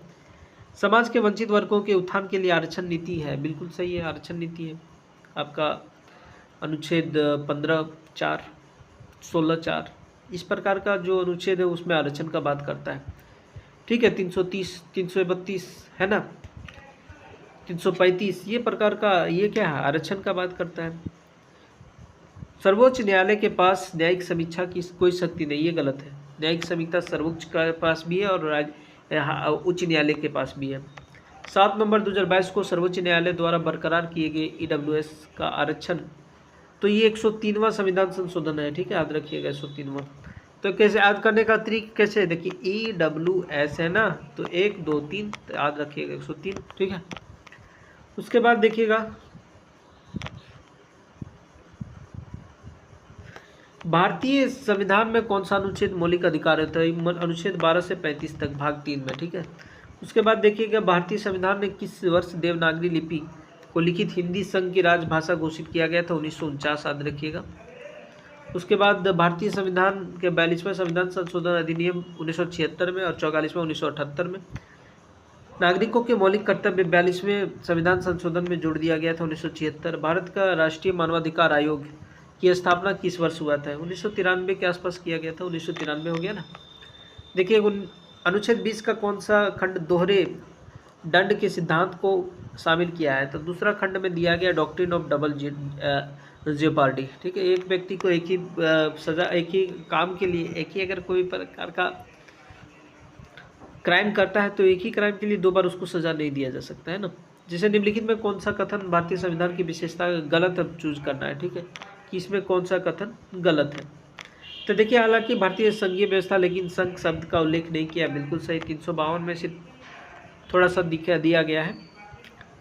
उसके बाद है कि भारतीय संविधान के अनुच्छेद 5 में कहा गया कि संसद कानून द्वारा एक न्याय राज्य बना सकती है, ये गलत है। नागरिकता है अनुच्छेद 5 से 11।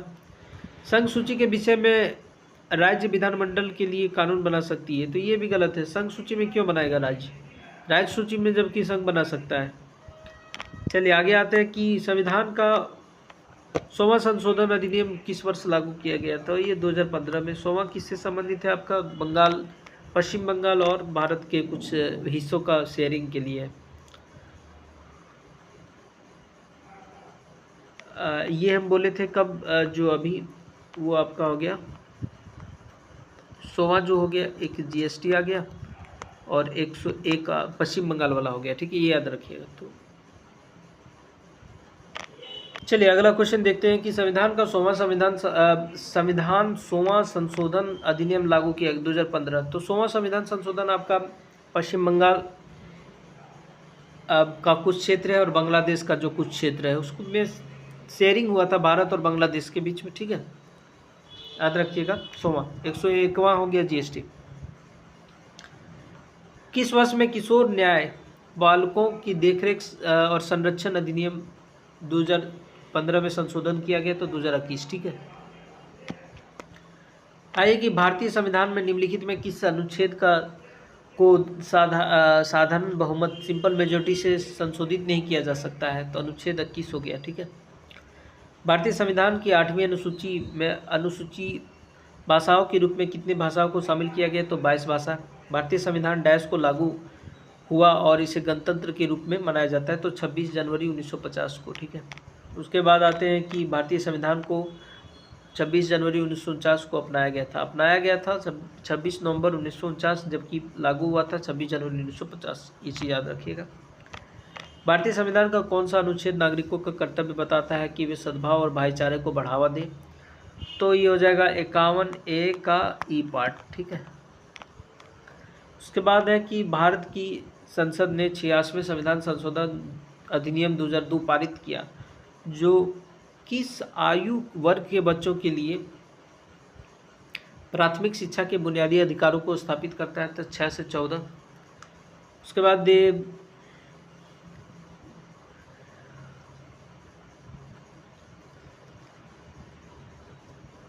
संविधान के किस अनुच्छेद में यह उल्लेख किया गया है कि संसद में राष्ट्रपति और 2 सदन होते हैं, जिसे काउंसिल ऑफ स्टेट, राज्यसभा और काउंसिल ऑफ पीपुल के रूप में जाना जाता है, तो 79 हो जाएगा। ठीक है।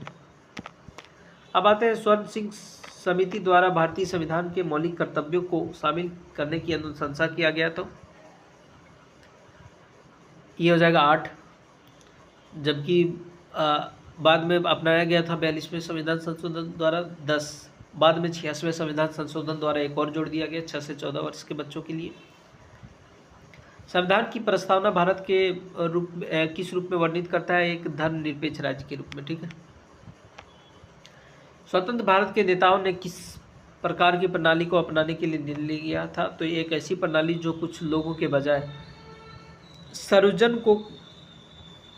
सर्वजन के कल्याण को बढ़ावा देगी। ठीक है। अब आते हैं कि सर्वोच्च न्यायालय ने मई 2023 में कहा कि के तहत अपनी विवेकाधिकार का प्रयोग करके अपूर्ण रूप से टूट चुके विवाह या जिसमें सुधार की कोई संभावना न हो आधार मानते हुए विवाह विच्छेद का निर्णय दिया, तो भारतीय संविधान के अनुच्छेद 142 के तहत। ठीक है। अब आते हैं, देखिएगा,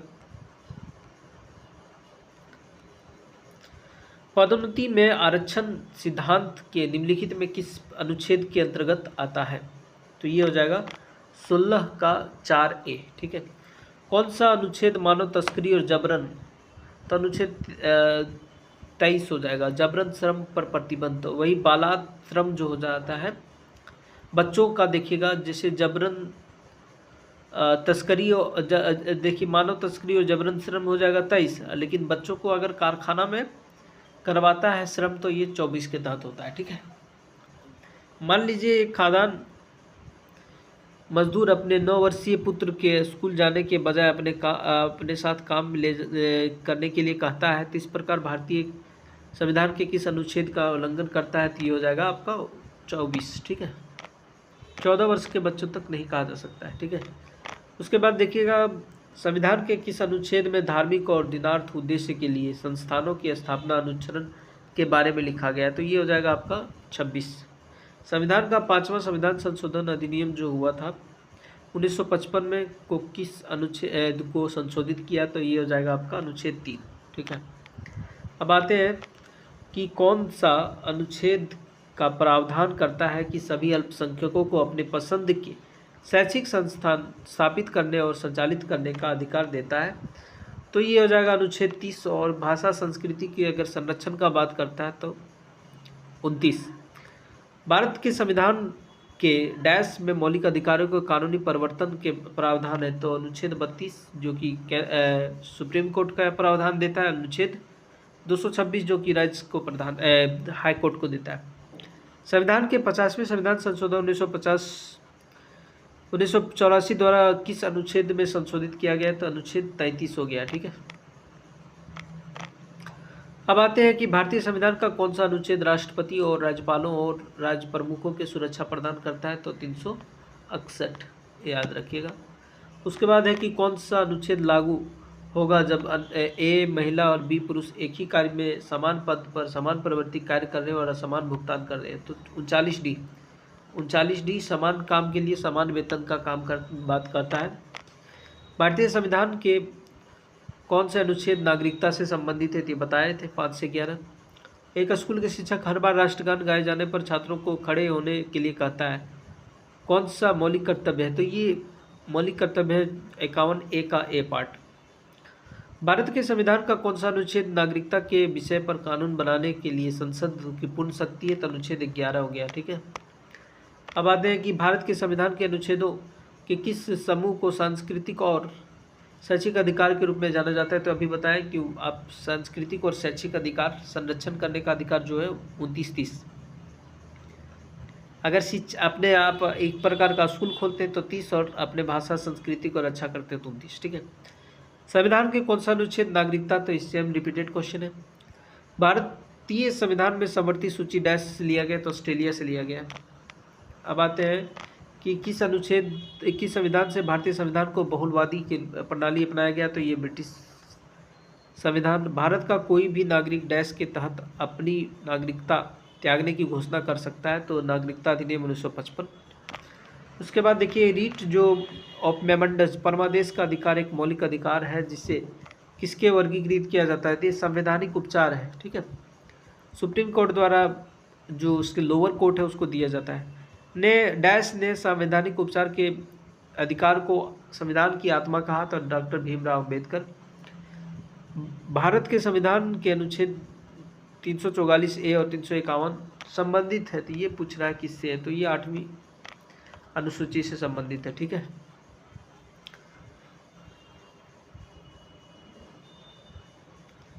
अब आते हैं कि किस संशोधन अधिनियम के द्वारा अनुच्छेद 21A को समाहित किया गया, तो ये हो जाएगा 86वें संविधान संशोधन अधिनियम 2002।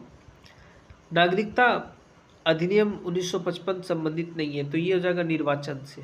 ठीक है, बाकी अर्जन हो गया, समापन हो गया और टर्मिनेशन, समापन, अर्जन और प्रवासन। ठीक है, अब आते हैं कि भारतीय संविधान की किस विशेषता के अंतर्गत संघ लोक सेवा आयोग, राज्य लोक सेवा आयोग और संयुक्त लोक सेवा आयोग की स्थापना की आती है, तो संघवाद हो जाएगा।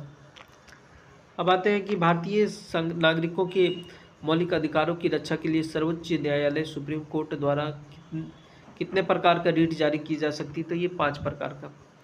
संविधान के भाग 4A में मौलिक कर्तव्य को डैश के द्वारा कहा गया, तो ये 42वें संविधान संशोधन अधिनियम 1976। ठीक है, अब आते हैं कि भारतीय संविधान के 42वें संविधान संशोधन में मौलिक कर्तव्य जोड़ा गया। भारतीय संविधान का भाग 4A मौलिक कर्तव्य को जोड़ा गया। निम्नलिखित में कौन सी भारत की नागरिकता का प्राप्त करने का शर्त नहीं है, तो ये देखिएगा इसमें प्राप्त करने का शर्त जो नहीं है वो संपत्ति धारण, पंजीकरण है, जन्म है, मूलवासी है, वंशज है, 5 प्रकार का होता है। एक अगर क्षेत्र का अर्जन करता है तो। ठीक है, उसके बाद है देखिएगा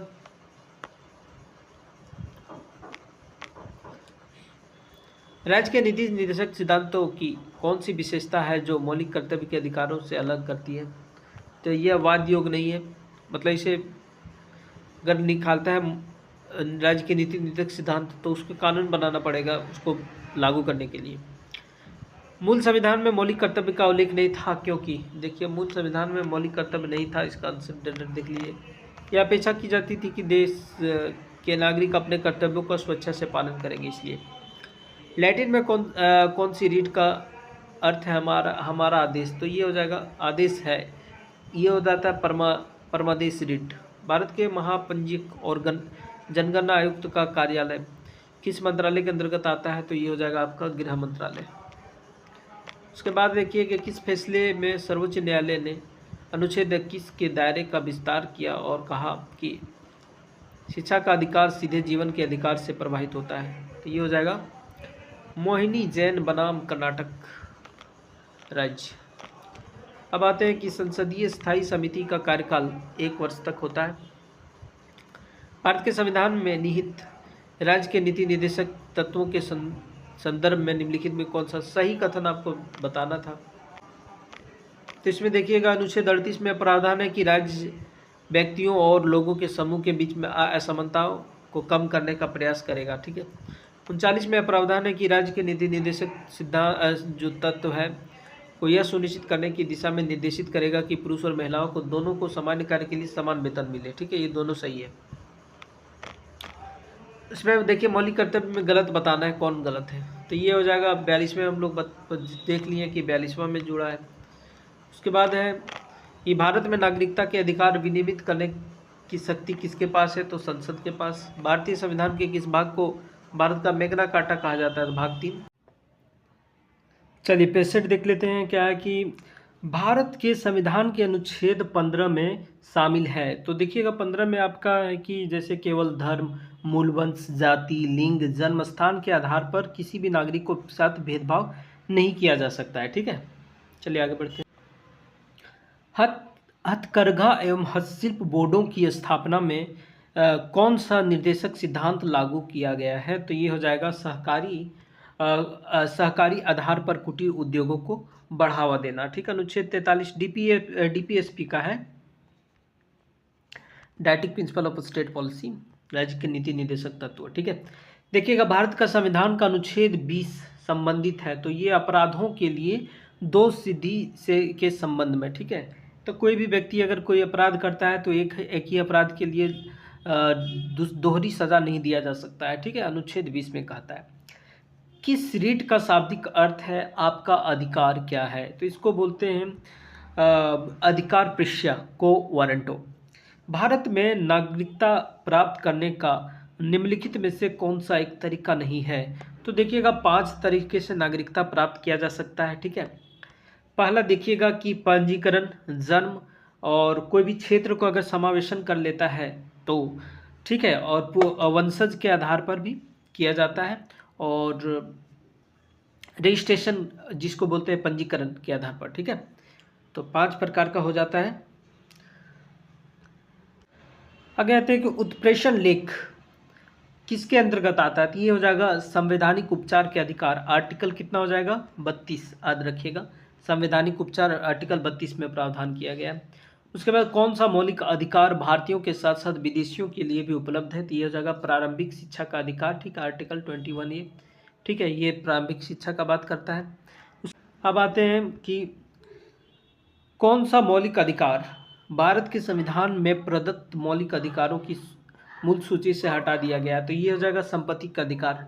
44वां संविधान संशोधन अधिनियम के आधार पर यह भाग 12 में अनुच्छेद 300A में रख दिया गया। ठीक है, अब आ जाते हैं कि भारतीय दंड संहिता के किस धारा का संबंध बलात्कार से है, तो धारा 375। जन प्रतिनिधित्व अधिनियम, representation of people's act, RPA बोलते हैं, 1951 में कौन सी धारा कैदियों को उनके मतदान के अधिकार से वंचित करती है, तो ये धारा हो जाएगा 62(5). ठीक है, ये चीज़ याद रखिएगा। चलिए आगे आते हैं। भारत आरंभ में भारत के संविधान में कितने मौलिक अधिकार प्रदान किए गए थे, तो 7 दिया गया था, 1 को हटा दिया गया 44वां संविधान संशोधन के माध्यम से, 6 हो गया अभी। उसके बाद बोलता है कि भारतीय संविधान की प्रस्तावना के अनुसार निम्नलिखित में कौन सा शब्द कर्म सही कर्म है, तो देखिए हम लोग पढ़ते हैं संप्रभुत्व, समाजवादी, धर्मनिरपेक्ष, लोकतांत्रिक, गणराज्य। ठीक है, तो यहाँ पे आपका ऑप्शन हो जाएगा समाजवादी, धर्मनिरपेक्ष, लोकतंत्र और गणराज्य। ठीक है, ऑप्शन नंबर सी। देखिएगा किस समिति ने भारत के संविधान में मौलिक कर्तव्य को शामिल किया, तो ये स्वर्ण सिंह समिति। किस समिति ने भारत के संविधान में मौलिक कर्तव्यों का एक अध्याय शामिल करने की सिफारिश किया, तो ये हो जाएगा स्वर्ण सिंह समिति। देखिएगा मौलिक कर्तव्यों को संविधान के भाग 4 में अनुच्छेद 51A के तहत 1976 में 42वें संविधान संशोधन के माध्यम से जोड़ा गया, तो 10 जोड़ा गया। ठीक है, 11वां का जोड़ा गया आपका 86वां संविधान संशोधन 2002 में। ठीक है, उसके बाद देखिएगा कि भारतीय संवैधानिक संदर्भ में संघवाद का क्या अर्थ है, इसका मतलब है देश में एक से अधिक स्तरों पर सरकार का अस्तित्व।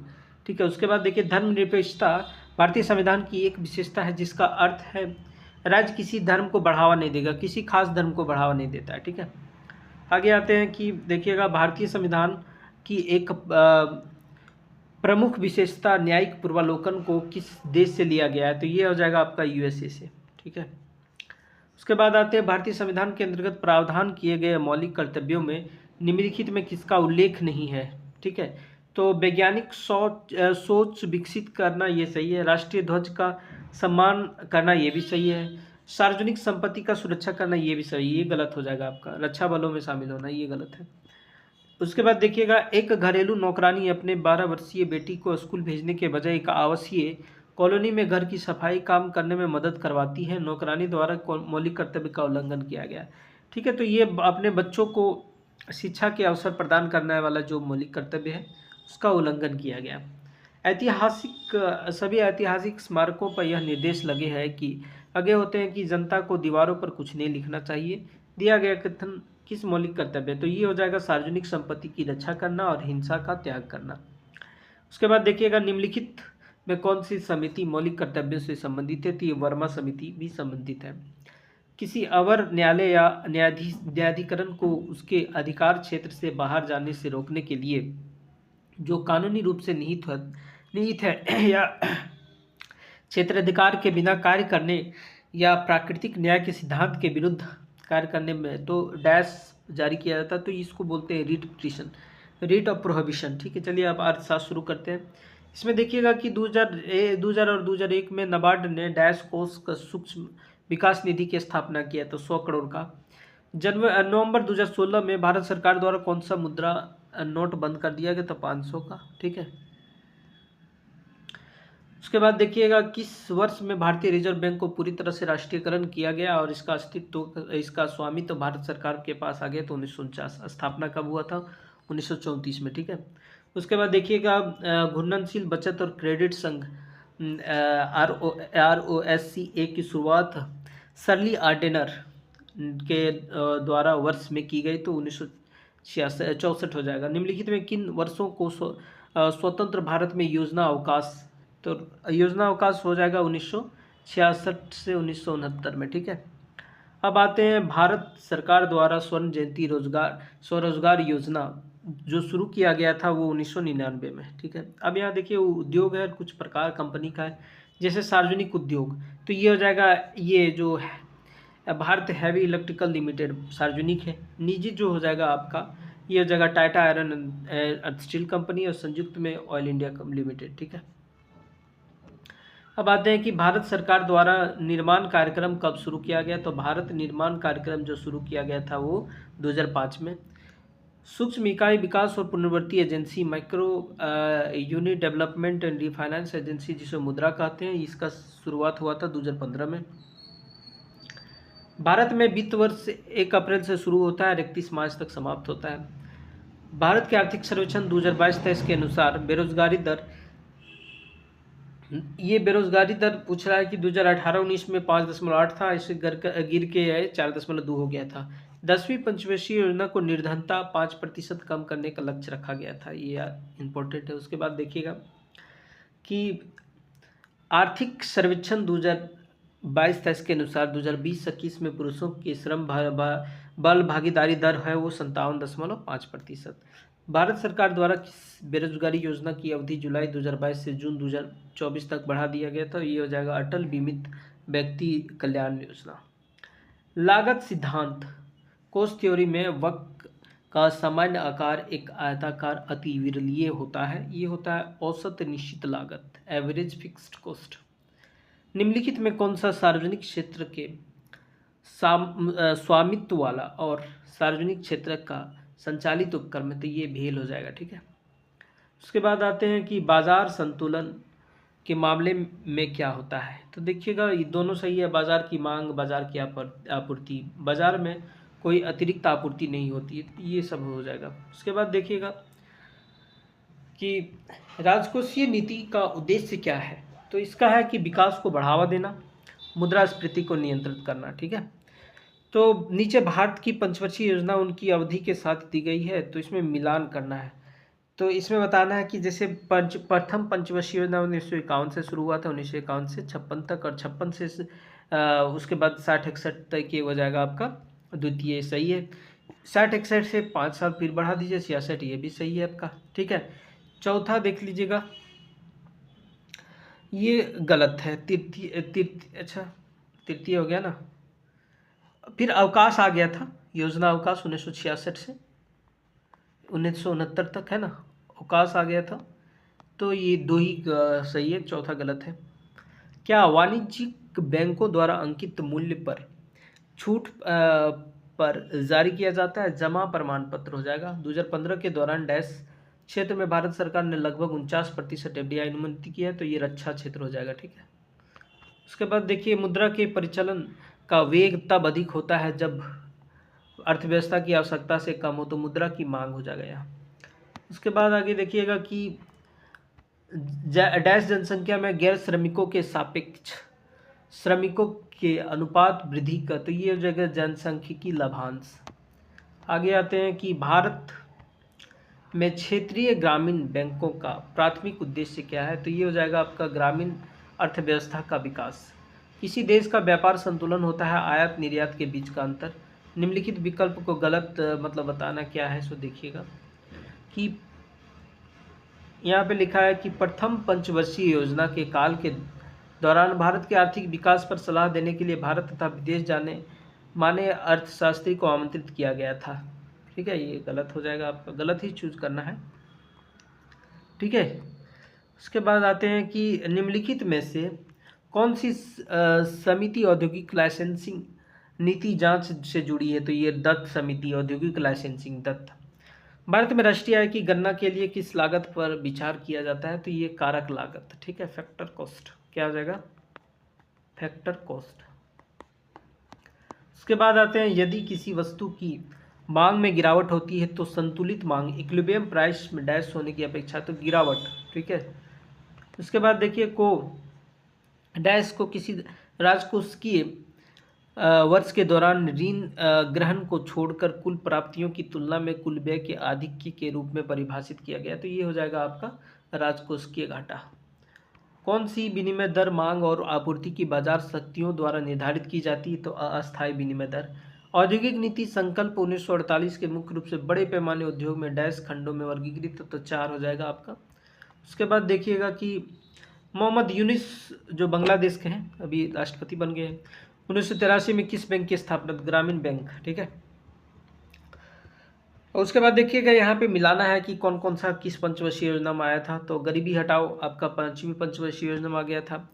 एलपीजी देखिएगा 1991 में आया था ना, तो 8वीं पंचवर्षीय योजना में याद रखिएगा। एलपीजी रिफॉर्म्स जो आया था, LPG liberalisation privatisation and globalisation 1991 में आया था। ठीक है, तो 8वीं पंचवर्षीय योजना याद रखिएगा।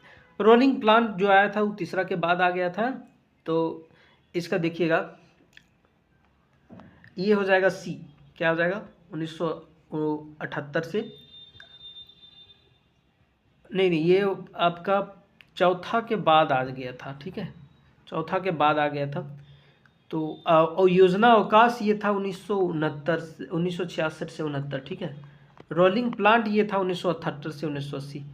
और उसके बाद देखिएगा न्याय और समता के साथ विकास, ये आपका हो जाएगा न्याय और समता के साथ विकास, ये हो जाएगा आपका 9वीं पंचवर्षीय योजना।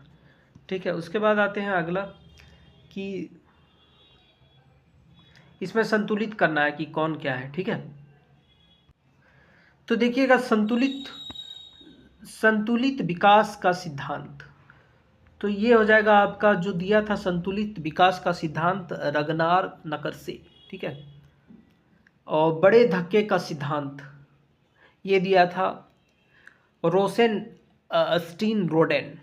धर्मनिरपेक्ष पतन ये दिया था आपका प्रेबिस सेंगर। और पूंजीपति वस्तुओं और भारी उद्योग ये हो जाएगा आपका फेल्डमैन महालोबिश। आगे आते हैं, अस्थिर कीमतों पर राष्ट्रीय आय, तो आधार वर्षों की कीमतों का अनुमान तय होता है। उसके बाद देखिए, ब्रिटिश शासन से पहले कौन सी भारतीय अर्थव्यवस्था की विशेषता थी? तो ये हो जाएगा स्वतंत्र अर्थव्यवस्था। उसके बाद देखिएगा, मूल्य नियंत्रण और राशनिंग की जांच के लिए प्रत्यक्ष उपकरण है, तो ये हो जाएगा मुद्रास्फीति। प्रतिस्पर्धी व्यवहार और प्रतिस्पर्धी बाजार डैश संबंधित है, ये प्रतिलोमतः है। ठीक है। उसके बाद देखिएगा, निम्नलिखित में से कौन सी औद्योगिक नीति संकल्प 1956 से संबंधित है? तो ये हो जाएगा आपका इसने तृतीय पंचवर्षीय योजना का आधार बनाया था। ठीक है, 1956। अब आते हैं कि निम्नलिखित में कौन सी, भारत के राष्ट्रीय निवेश और विनिर्माण क्षेत्र NIMZ की विशेषता नहीं है। तो ये हो जाएगा आपका NIM का Z का विशेषता नहीं है, ये हो जाएगा आपका NIMZ को स्थापित करने की 10,000 हेक्टेयर के क्षेत्रफल उपलब्ध कराया, तो ये गलत हो जाएगा ये वाला। बाकी NIMZ देखरेख के लिए विशेष वाहन, स्पेशल पर्पस व्हीकल जिसको बोलते हैं, स्पेशल पर्पस व्हीकल, ठीक है। और उसके बाद है NIMZ कम से कम 30% विनिर्माण इकाई का उपयोग किया जाएगा, ठीक है। चलिए आगे आते हैं कि औद्योगिक नीति और संवर्धन विभाग के अनुसार निम्नलिखित में कौन सा एक प्रमुख उद्योग नहीं है, तो ये जूट हो जाएगा। उसके बाद 1955 में डैश ने ग्रामीण विकास को बढ़ावा देने के लिए लघु स्तर उद्योगों का इस्तेमाल करने की संभावना का उल्लेख है, तो ये हो जाएगा करवे कमेटी, ठीक है, करवे। उसके बाद एकाधिकार प्रतिस्पर्धा की तुलना में एकाधिकार में मांग वक्र होता है तो कम लोचदार। उसके बाद देखिए वैश्विक बहुआयामी गरीबी सूचकांक 2022 के अनुसार राज्यों का कौन सा समूह भारत में शीर्ष 10 गरीब राज्यों में शामिल, तो ये मेघालय हो जाएगा, मध्य प्रदेश। आधुनिक सूक्ष्म वित्त मॉडर्न माइक्रो फाइनेंस का जनक यही हो जाएगा मोहम्मद यूनिस। अब आते हैं कि निम्नलिखित में से किसके संबंध सही है, तो सही आपको बताना है कि कौन कौन सा इसमें सही है, ठीक है। तो देखिएगा राष्ट्रीय आय बराबर यहाँ पे जो दिया गया है वो है आपका लागत कारक लागत पर NDP, तो NDP एट फैक्टर कॉस्ट क्या हो जाएगा, फैक्टर कॉस्ट प्लस विदेश से निवल, मतलब जो नेट आता है आपके पास विदेशों से, ठीक है, नेट वैल्यू, ठीक है। जो जैसे मान के चलिए भारत में कोई विदेशी काम कर रहा है तो भारत से बाहर जा रहा है, भारतीय लोग विदेशों में कार्य कर रहा है तो विदेश से भारत में आ रहा है पूंजी, तो इसको अगर माइनस करते हैं तो जो वही नेट निवल कारक हो इसको बोलते हैं विदेशी निवल कारक आय। अगर दोनों को जोड़ते हैं तो राष्ट्रीय आय आता है, बिल्कुल सही है ये, ठीक है, ऑप्शन नंबर ए हो जाएगा। चलिए आगे आते हैं। लिखा हुआ है कि किसी लेखांकन वर्ष के दौरान निवल अप्रत्यक्ष करों सहित एक देश के निवासियों द्वारा अर्जित कारक लागत का योगफल बाजार पर NNP बोलते हैं, इसको क्या बोलते हैं, नेट नेशनल प्रोडक्ट। जो आपका नेट नेशनल प्रोडक्ट होता है वो आपका क्या हो जाता है, नेट GNP माइनस मूल्यह्रास, क्या हो जाएगा, GNP माइनस मूल्यह्रास। इसके बाद निम्नलिखित में से कौन सी एकाधिकार की विशेषता नहीं है, तो ये होगा एक क्रेता और कई विक्रेता, ठीक है। उसके बाद आते हैं PC महालनोबिस को भारत के विकास पथ में एक प्रमुख योगदानकर्ता के रूप में याद किया जाता है क्योंकि वे तो ये दूसरे पंचवर्षीय योजना का वो तैयार किए थे, ठीक है, याद रखिएगा। निम्नलिखित में कौन सा सार्वजनिक वस्तुओं का उदाहरण है, तो ये हो जाएगा आपका रक्षा। MRTP, ठीक है, अधिनियम के संबंध में कौन सा सत्य है, तो MRTP जो अधिनियम है वो आपका, देखिए पहला है कि एकाधिकार और प्रतिबंधात्मक व्यवहार अधिनियम MRTP एक्ट प्रतिस्पर्धा अधिनियम 2002 द्वारा निरस्त व प्रतिस्थापित किया गया था, ठीक है। तो जो कंपटीशन कमीशन ऑफ इंडिया आया था 2002 में, तो उसको हटा दिया था MRTP, तो ये बिल्कुल सही है आपका। उसके बाद देखिएगा कि पहले अमूल एकाधिकार प्रतिबंधात्मक MRTP एक्ट कंपनियों की परिसंपत्ति की सीमा 25 करोड़ निर्धारित की, गलत है, 25 करोड़ नहीं था। तीसरा देखिएगा एकाधिकार का प्रतिबंधात्मक व्यवहार MRTP पहली बार 1969 में पारित किया गया था, ये याद रखिएगा, 1969 में पारित किया गया था, 2002 में उसको रिप्लेस कर दिया गया, तो पहला और तीसरा सही है, ठीक है। चलिए आगे आते हैं कि निम्नलिखित में कौन सा कथन सत्य है, तो सत्य बताना है इसमें, ठीक है। जैसे देखिए ये दूसरी पंचवर्षीय योजना पर था, पहली पंचवर्षीय योजना कृषि का विकास, बिल्कुल सही है। भारत में पंचवर्षीय योजना रूस से लिया गया था, सोवियत संघ से लिया गया था, मतलब जो रूस का भाग था, है ना, सही है। सरकारी प्रतिभूतियों की खरीद और बिक्री को क्या कहते हैं, इसको बोलते हैं ओपन मार्केट प्रोसेस जो होता है, मतलब खुले बाजार की क्रियाएं। केंद्रीय बजट 2023-24 में निम्नलिखित में कौन सा रासायनिक उर्वरक का उपयोग कम करने से संबंधित है, तो PM प्रमाण है, PM प्रमाण है आपका आंसर। कौन सी विधि आयोग द्वारा उपभोग स्तरों के आधार पर गरीबी को मापती है, तो ये हो जाएगा गरीबी रेखा, ठीक है, ये तो जानते होंगे सब। आगे आते हैं कि अनुपातिक करों का क्या प्रभाव पड़ता है, तो स्वायत्त गुणांक को कम करता है। भारत में वैधानिक तरलता अनुपात स्टैच्यूटोरी लिक्विड रेशियो द्वारा निर्धारित करता है, तो भारतीय रिजर्व बैंक। उसके बाद आते हैं राष्ट्रीय बहुआयामी गरीबी सूचकांक 2021 के अनुसार किस राज्य की जनसंख्या का बहुआयामी गरीबी प्रतिशत सबसे कम है, तो सिक्किम हो जाएगा। तो एक चीज़ याद रखिएगा कि बहुआयामी गरीबी सूचकांक जो निकालता है वो कौन निकालता है, नीति आयोग, ठीक है। चलिए आगे आते हैं कि किसी संबंधी दी गई विशेषताओं में कौन सी भारतीय वाणिज्यिक कृषि की विशेषता नहीं है, तो ये हो जाएगा झूम खेती। झूम खेती मतलब मान के चलिए यहाँ पे क्या हो रहा है, फसल उपजाया जा रहा है, एक बार उपजाने के बाद इसको छोड़ के दूसरा जगह आता है, तो इस प्रकार यहाँ अगर झाड़ी वगैरह है तो झाड़ी वगैरह को भी काट दिया जाता है और यहाँ खेती किया जाता है। एक बार हो गया, फिर तीसरा लैंड में आता है, फिर यहाँ इस तरह से प्रोसेस चलते जाता है, इसको झूम खेती बोलते हैं, ठीक है। झूमिंग खेती का जनजातीय क्षेत्र में अलग अलग नाम है, झारखंड में करुआ बोलते हैं, आंध्र प्रदेश में पोडू बोलते हैं ना, इस प्रकार देख लिए थे। किस देश की आधुनिकीकरण और समग्र समृद्धि को बढ़ावा देने के लिए कौन सा अधिक महत्वपूर्ण है, तो स्थायी रोजगार। उसके बाद एक्सोजिनस और बाहरी अस्थिरता मेटल शॉक के विरुद्ध मुद्रा बाजार में मुद्रा आपूर्ति को स्थिर रखने के लिए किसी देश का मुद्रा प्राधिकारी मॉनेटरी अथॉरिटी द्वारा हस्तक्षेप कहलाता है, ये स्टरलाइजेशन कहते हैं इसको, ठीक है। उसके बाद देख लेते हैं कि राजस्व घाटे को कम करने के लिए सरकार अपना उपाय करता है, तो कर सुधार, टैक्स रिफॉर्म्स, ठीक है, टैक्स रिफॉर्म। उसके बाद देखिए सरकारी बजट में राजस्व घाटा क्या है, तो राजस्व पर व्यय की अधिकता, ऋण पर ब्याज को शामिल कर। उसके बाद देखिएगा पंचवर्षीय योजना के संबंध में निम्नलिखित कौन सा कथन सही है बताना है आपका, ठीक है। तो पहला इसमें बोला पहली पंचवर्षीय योजना 1951 में शुरू किया गया, एकदम सही है, ठीक है। उसके बाद आते हैं कि 31 मार्च 2024 द्वारा महिला समान बचत प्रमाण पत्र के बारे में निम्नलिखित कौन सा कथन सही नहीं है, तो गलत बताना है इसमें, ठीक है। तो यह देखिएगा इस योजना की अवधि जो दिया है 5 वर्ष, वो आपका गलत है, ठीक है। अब आते हैं कि भारत में स्वास्थ्य अवसंरचना और स्वास्थ्य देखभाल प्रणाली की संरचना कैसी है, तो त्रिस्तरीय प्रणाली हो जाएगा, ठीक है। अब आते हैं कि निवल राष्ट्रीय उत्पाद नेट नेशनल प्रोडक्ट का उपयोग है, तो प्रति व्यक्ति आय की गणना करना, ठीक है, तो प्रति व्यक्ति आय की गणना करना। राजकोषीय उत्तरदायित्व और बजट प्रबंधन अधिनियम FRBM 2013 का उद्देश्य राजकोषीय घाटा को कम करना, ठीक है। चलिए अब आगे आते हैं।